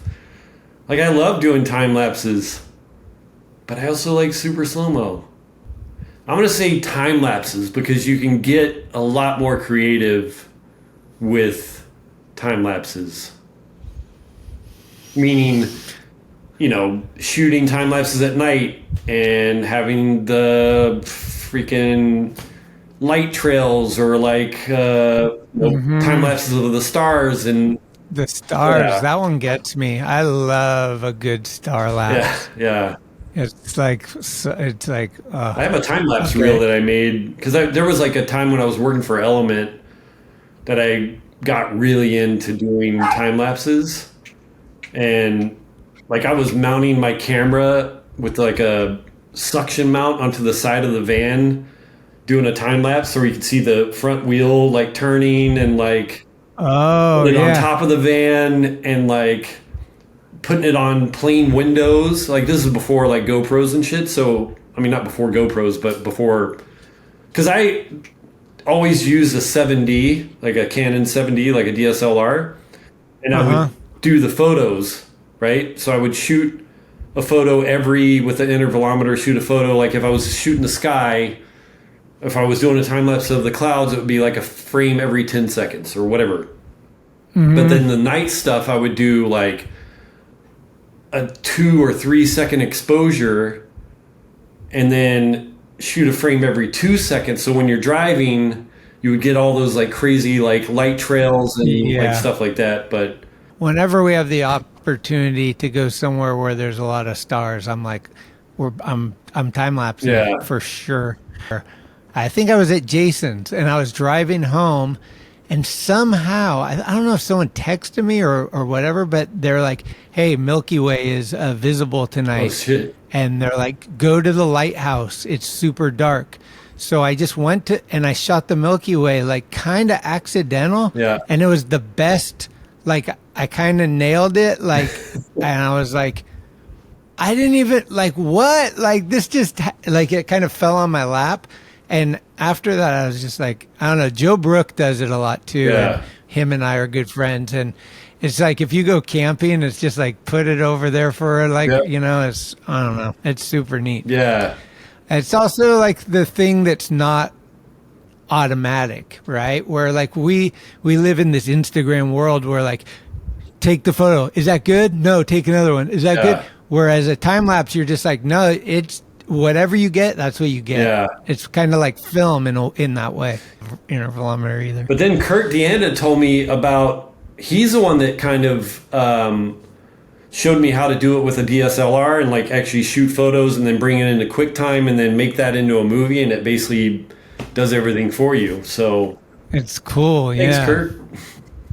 Yeah, I know. There's again, modern technology, your friend, but also kind of your enemy. Yeah, like it's like, all right, last one: Waylon Jennings or Johnny Cash? Waylon Jennings. All right, there you go.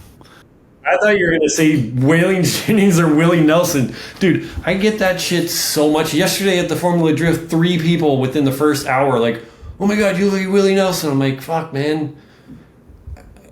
Are you still doing that thing where you grow your hair and then you cut it? Yeah, I just haven't. Do you do that every year? No. So like I've done it once before.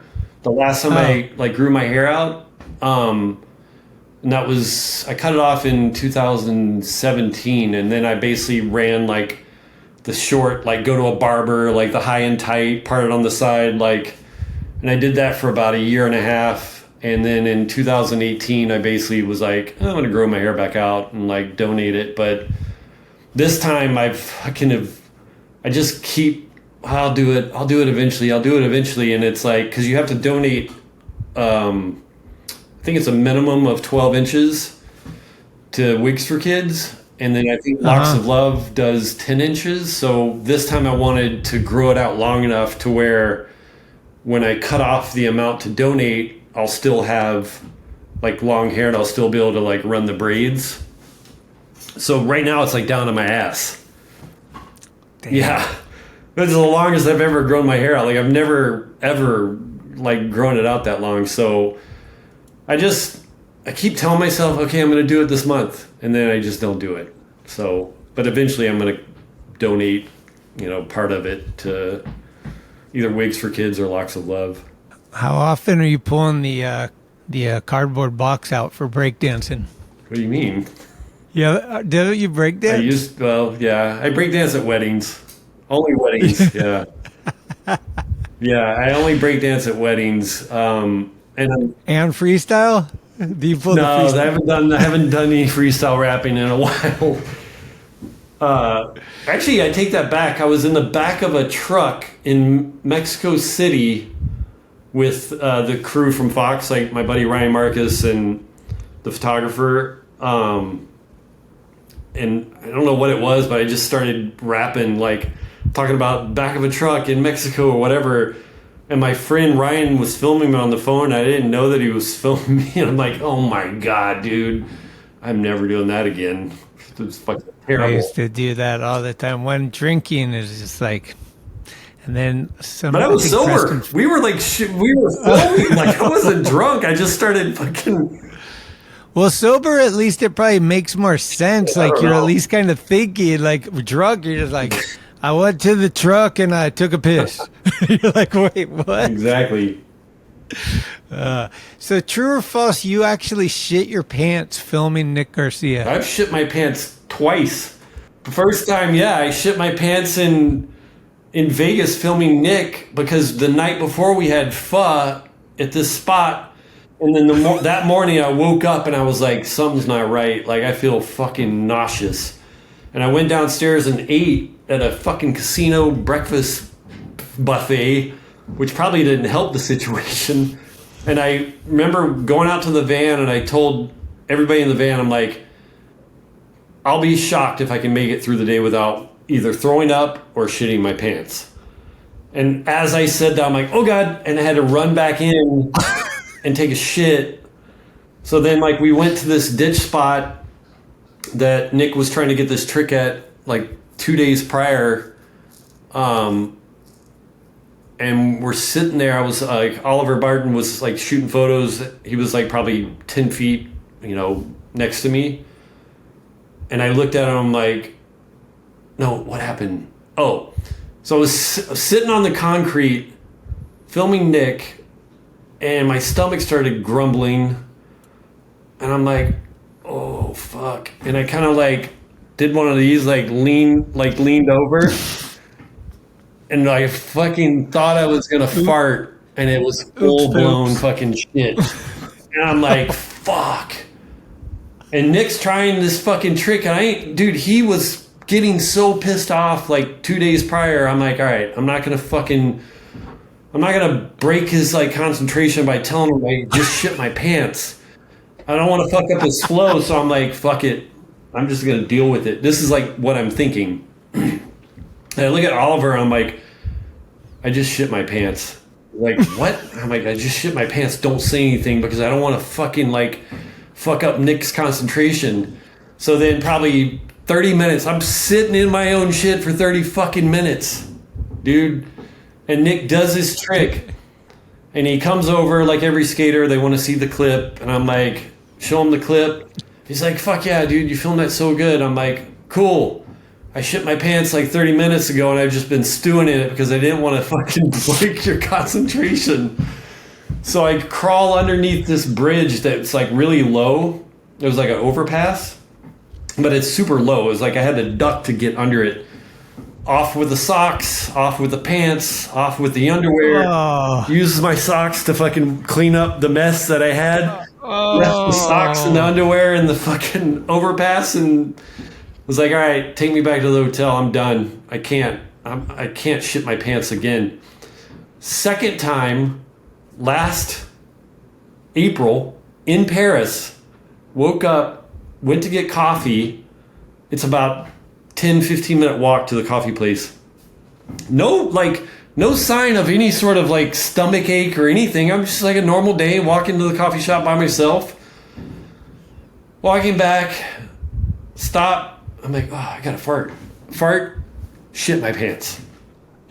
Literally shit my pants. I'm like, what the fuck just happened? Like I had to like pinch it. Like I'm like, oh fuck, what the fuck? Like it wasn't like a turd. It was like, this might be too much information. It was fucking runny. Oh. And I had to walk 15 minutes back to the hotel. And dude, I'm not gonna fucking like tell anybody. Like I go into the hotel bathroom, clean up as much as I can, threw the underwear in the trash can, covered up with fucking toilet paper. And then go up to my room and fucking, whatever. And then later on that day, I ended up telling everybody, I'm like, I shit my pants this morning walking to the cup while it was like we were going from like one spot to another. Yeah. I'm like, so I shit my pants this morning getting coffee. And everybody's like, what? I'm like, yeah. It's just shit my pants. The fucking start wearing depend undergarments, dude. Like, shit happens. I love Nick. He used to hit me up everyone like out of the like not regularly at all. Like so, and he'd be like, "Hey Schmitty, how you doing?" You know, text. I'd be like, "What's up?" And he's like, "Hey man, is it possible just to send me one shirt?" And I was, "One shirt?" One shirt. He's like, "Yeah, that's all I need is one shirt." And I was like, "I can send you whatever." He'd be like, "One shirt would be rad." And then he'd hit me back. I think he was living with David Reyes or somebody else. Yeah. And he's like, "Actually, could you send another one for, you know, whoever he was with?" Like, I don't know. I just love his way. He was humble. Mm-hmm. Yeah. Good dude. Well, what's up with coffee and curbs? Coffee and curbs. Oh, dude. Because that's my favorite shit, right? Like, once you hit 50, you're like, coffee and curbs. Oh, dude, hang on a second. Pause. Put it on pause. Play the elevator music. Okay. We'll be right back after these messages. Blood Wizard.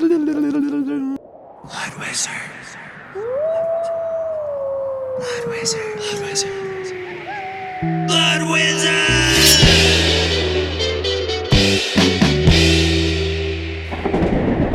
Shop.bloodwizard.com. Tickety-tack. Hey, it's Corey at Blue Plate, 3218 Mission Street. Come see us. Meatloaf, fried chicken, deviled eggs, Dollar Olympia beers. We're here every day of the week. We got a garden and we got smiles on our faces. Come let us make you happy. All right, so my buddy Pete Kelly, he came up with this idea. Oh wait, where'd you go? Oh, I found it. Look what I found.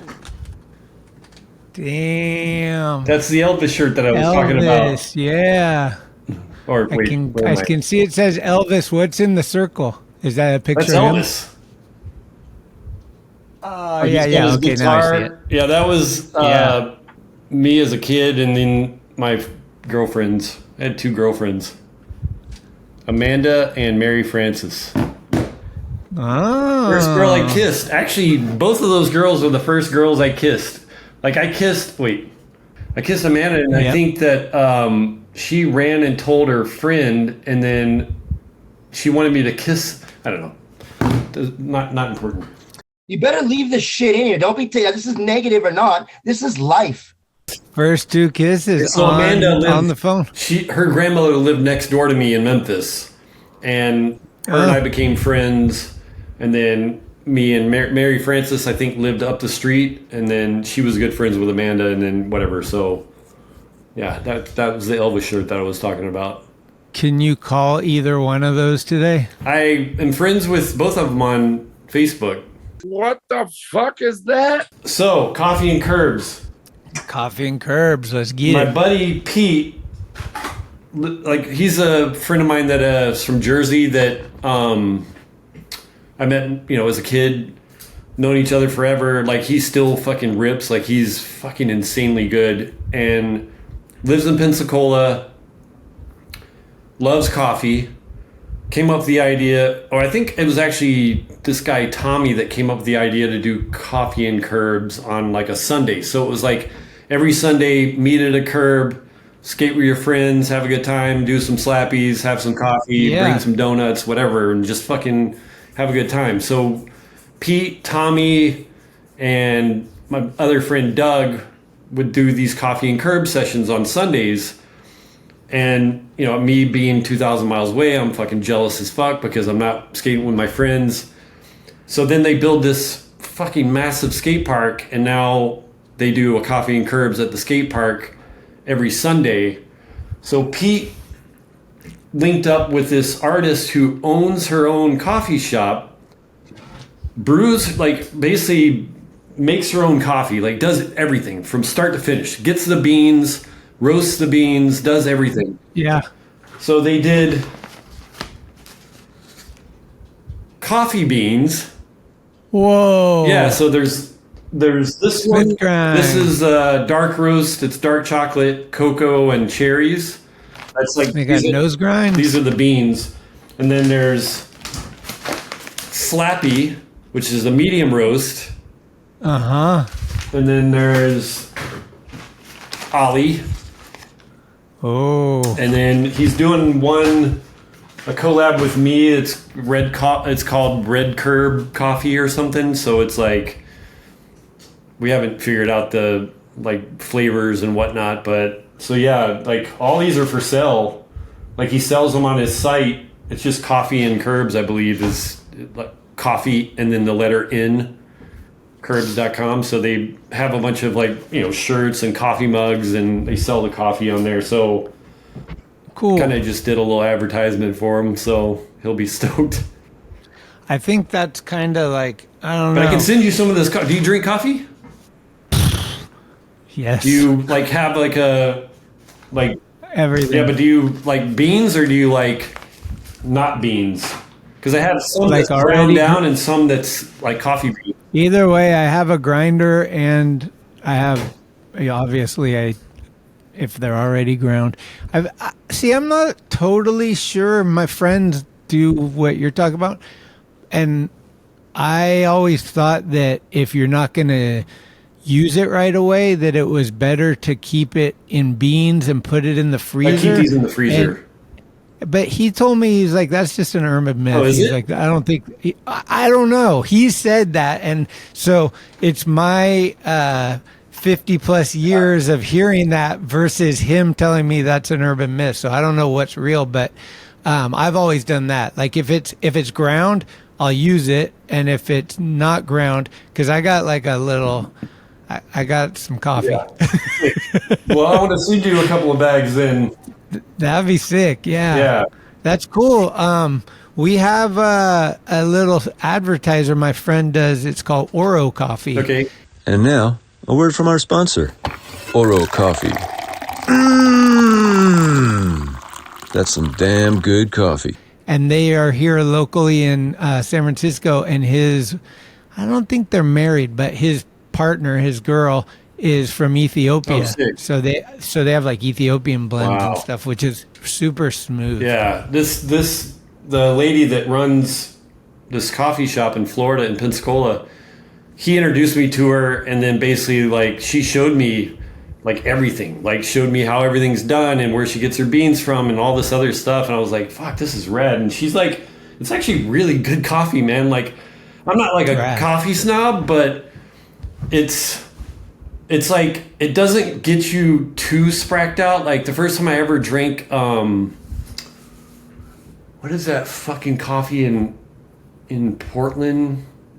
They had, Stumptown. Yeah. So at Stance, they had Stumptown cold brew on tap. So it was like a fucking tap, like, and I'm like, oh, sick, this is rad. I mean, that's just another reason why Stance was such a rad place to work for. They had like a chef that made you lunch and breakfast and lunch. They had a bowl you could skate. They had a basketball court. They had a gym with a personal trainer. They had snacks and coffee and rad place to work. But the first time I drank Stumptown, I filled up, like a normal cup, started drinking it. I'm like, fucking, and all of a sudden, dude, it just like, boom.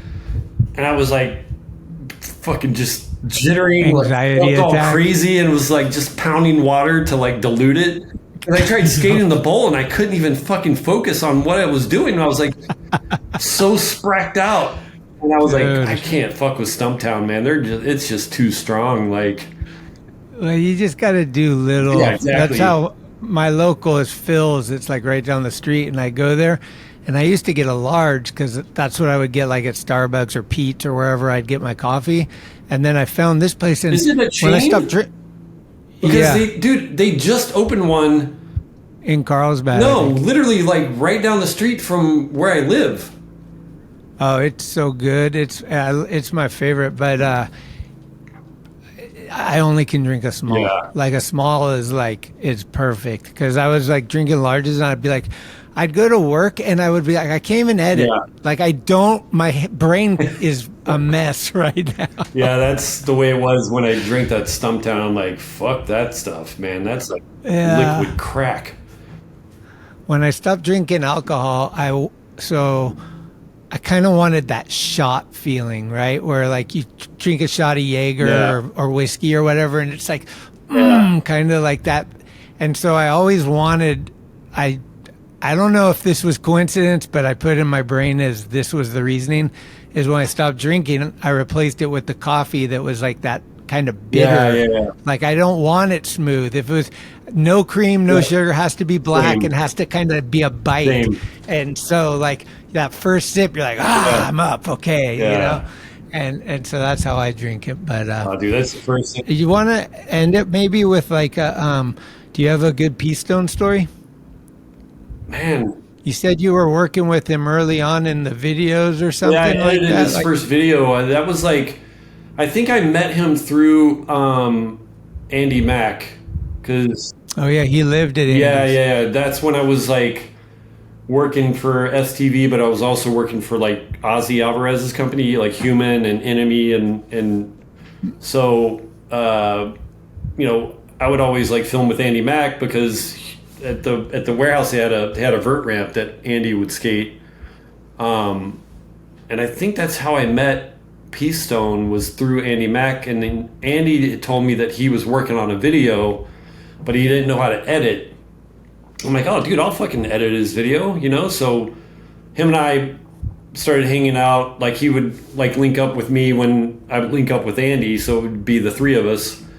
And you know, he started talking to me about Justice, and because there was Justice and then he did Justice 2, right? After that? Yeah, Justice 2. And then I think Mixed Nuts or something like that. So he was like, hey, would you be down to help me edit? I'm like, yeah, I'm down, man. Like, we can do it at STV. Like, they don't mind if I, edit. Because that's where I edited Wonder Years. That's where I edited Justice. And then Duff's did another video called, it was a tour video. It was like the drunk tour.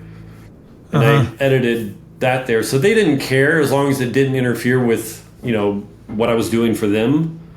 So yeah, him and I basically grinded away at that. Like, I would work at STV during the day, and then he would come over at night, and we would just edit till 2-3 in the morning. But I never got to really travel with Preston. Like, I would see him at Europe contests, which was always a good time.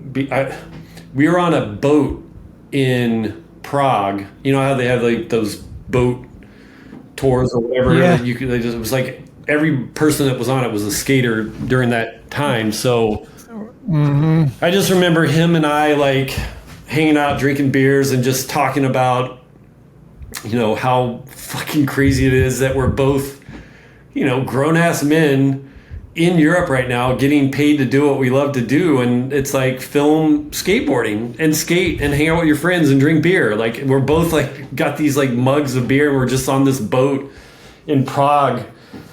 And that's like I guess that's like the most fondest memory that I have of him, like, helping him edit it, meeting him through Andy Mack, and then helping him with his first video, and then, later on in life being in Europe on a boat in Prague, like drinking beer. Yeah, sick. He was a good dude, man.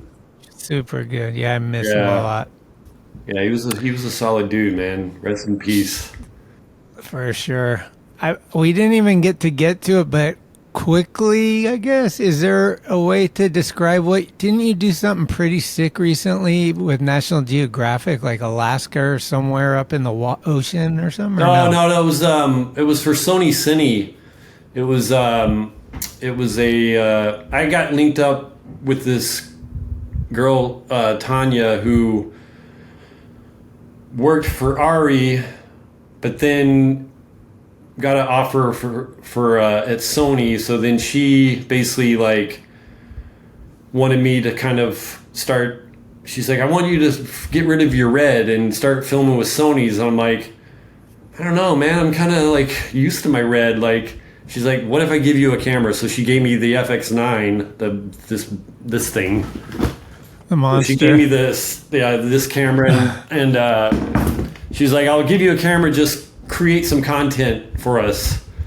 So this camera is like what I was saying earlier about the autofocus. I did this moto shoot with this guy where he pulls up on his motorcycle and I dolly in on his eyes, but I tapped his, as soon as he took his helmet off, I tapped the screen on his eye and a little square went over his eye. And we're dollying in to where all you see is his eyes on the screen. Meanwhile, what's happening is somebody's taking off his clothes and putting on the scene changes basically. And I can send you this clip as well because there's a behind the scenes video that I did. I put a GoPro behind the dolly, so you see everything that's going on. But what happens is he pulls up on his motorcycle, I go in on his eyes, and when I come back out, it's a one shot.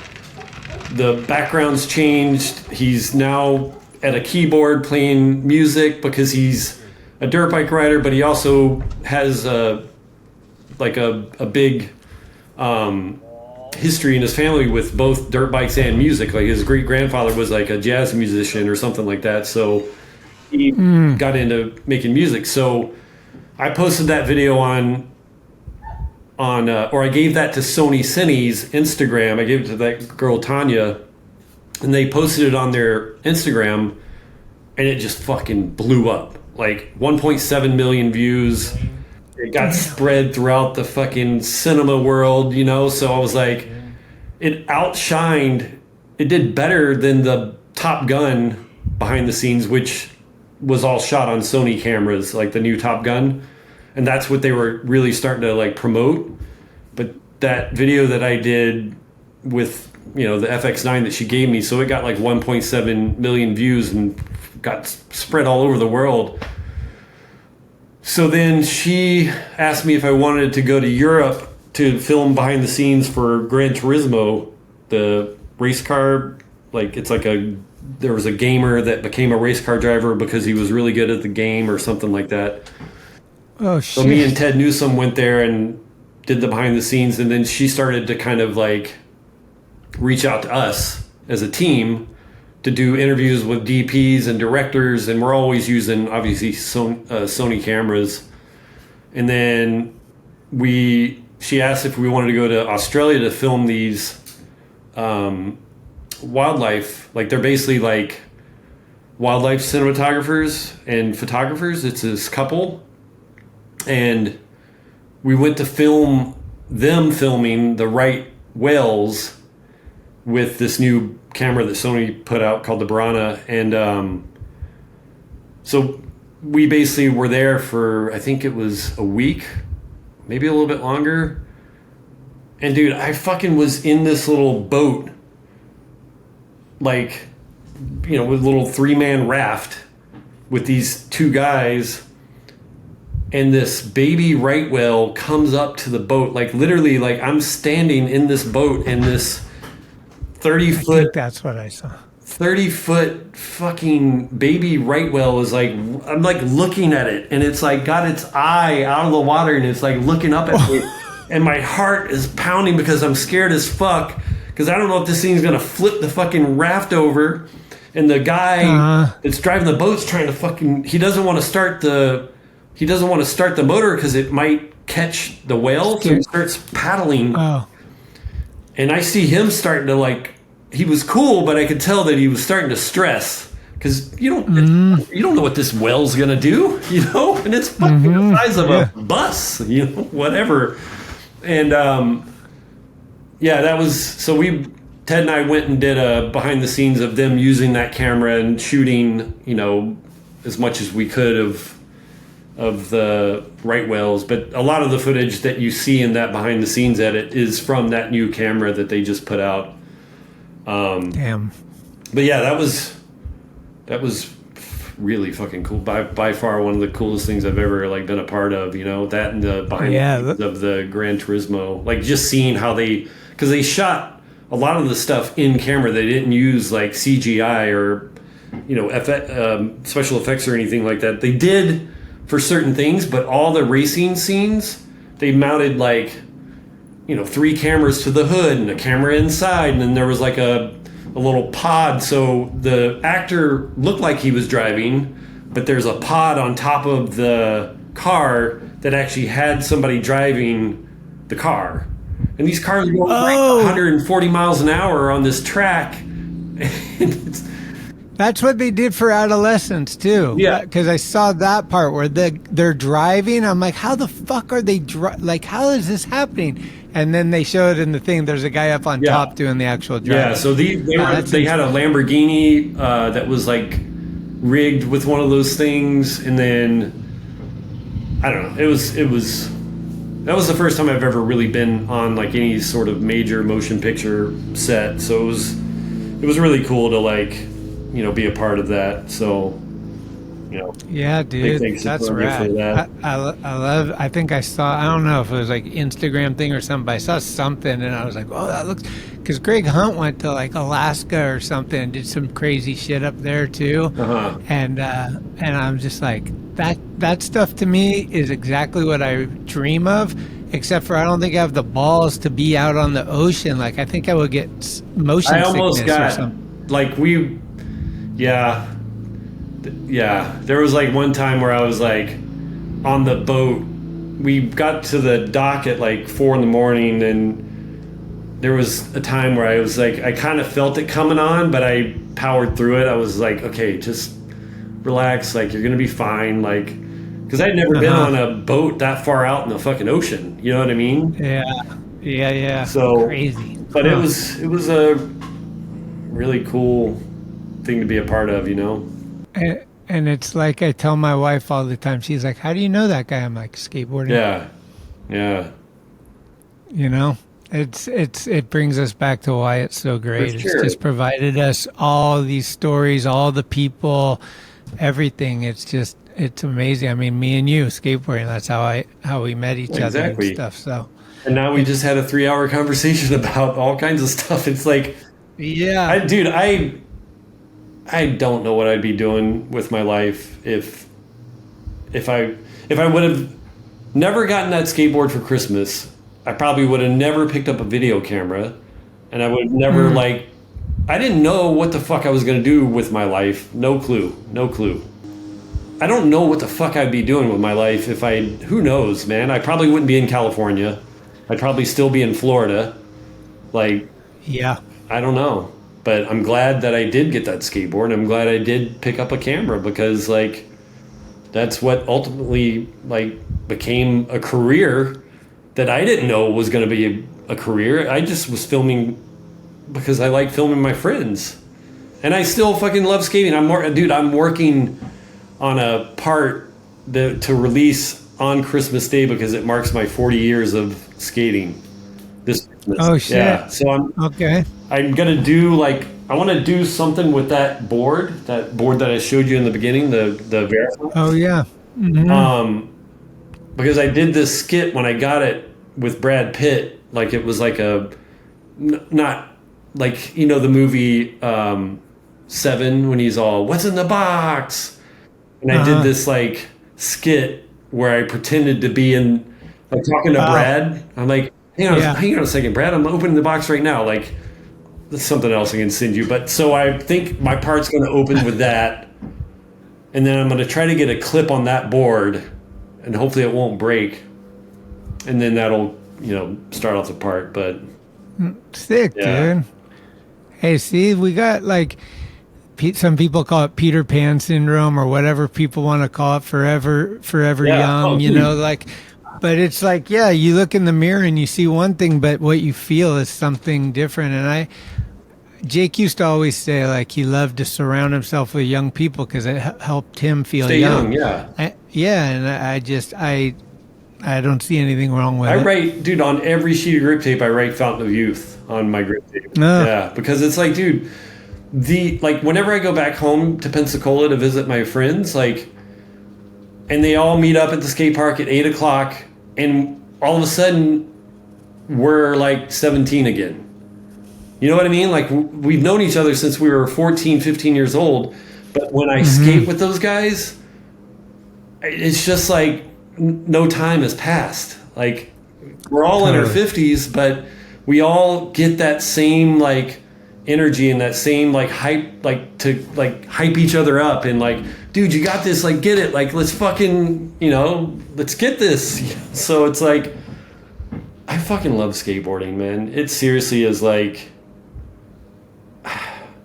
I really don't know what I'd be fucking doing in my life if I would have never gotten a skateboard. No clue. Yeah, I feel this. But I didn't even know what I was going to do in my life when I did have, like, when I was skating. It just kind of morphed into this. So, but it's all because of, like I said, Stacy Peralta, Mike Turnowski, Jake Rosenberg, Spike Jones, the guys that made the videos that I watched as a kid that basically inspired me to buy a camera and try to mimic what they were doing. So thank you to all those guys. Hell yeah, dude. Thank you for spending so much time. Hell yeah, dude. This was a lot of fun, man. Yeah, appreciate it. I'm glad we finally got to do it. It was like talking about for a while, but yeah, everything happens when it happens. Yep. Hell yeah. Well, have fun out there and don't be a stranger. Hit me up anytime. Fuck yeah, dude. Next time I'm in the city, I'll hit you up. And if you're ever down here, dude, let's fucking... Yeah, what city are you in? Long Beach? Long Beach, Lakewood. It's like Lakewood is like Long Beach's neighbor. So, like 10 minutes from Long Beach Airport.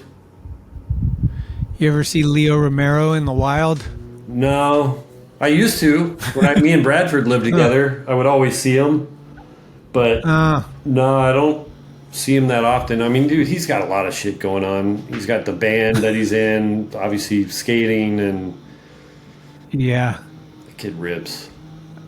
I love Leo. He's a fucking cool dude. He's really funny too. He's just like a good dude to hang out with. Yeah.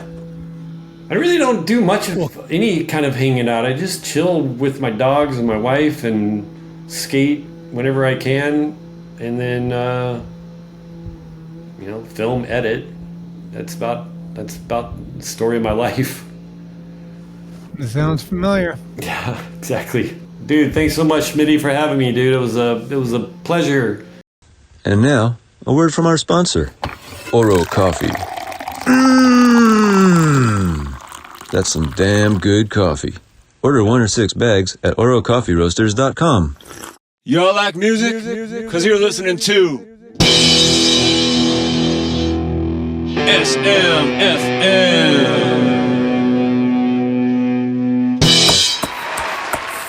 Hello, my people. You're still with me? Riding the wave with your favorite VJ here on SMFM? SMFM. Yeah. We've been having a love affair with Power Pop. BPMs last time. The time before that, the Midnight Confessions.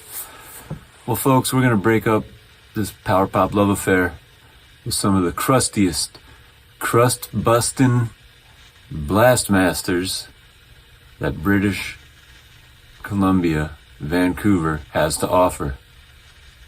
They're called Erosion, and this song is called Infinite Horrors.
Erosion, folks, from Canada, Vancouver. They're celebrating more crust than the Barrier Cult. Baku. I wonder if they all hang out. Maybe y'all can answer me on that. Vancouver listeners? Antisocial skate shop? How's erosion? Some great use of feedback, some rumbling bass. And you can find out all you want about them at their Instagram, at erosion_.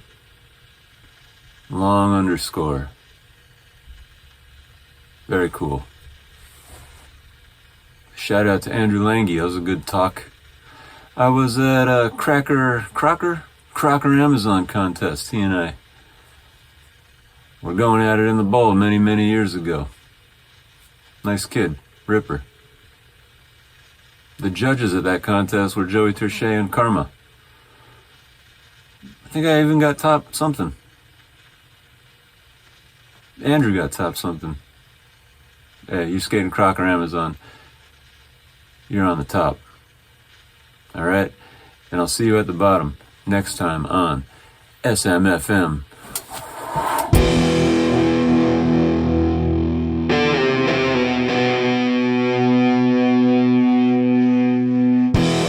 Thank you for listening to another episode of Talking Schmidt. You can subscribe to the show on iTunes, Anchor, Spotify, or anywhere you get your podcasts. When you subscribe, you'll get notifications every Tuesday of new episodes the minute they become available. Also, please leave reviews and a 5-star rating. It's the best way to help the show grow.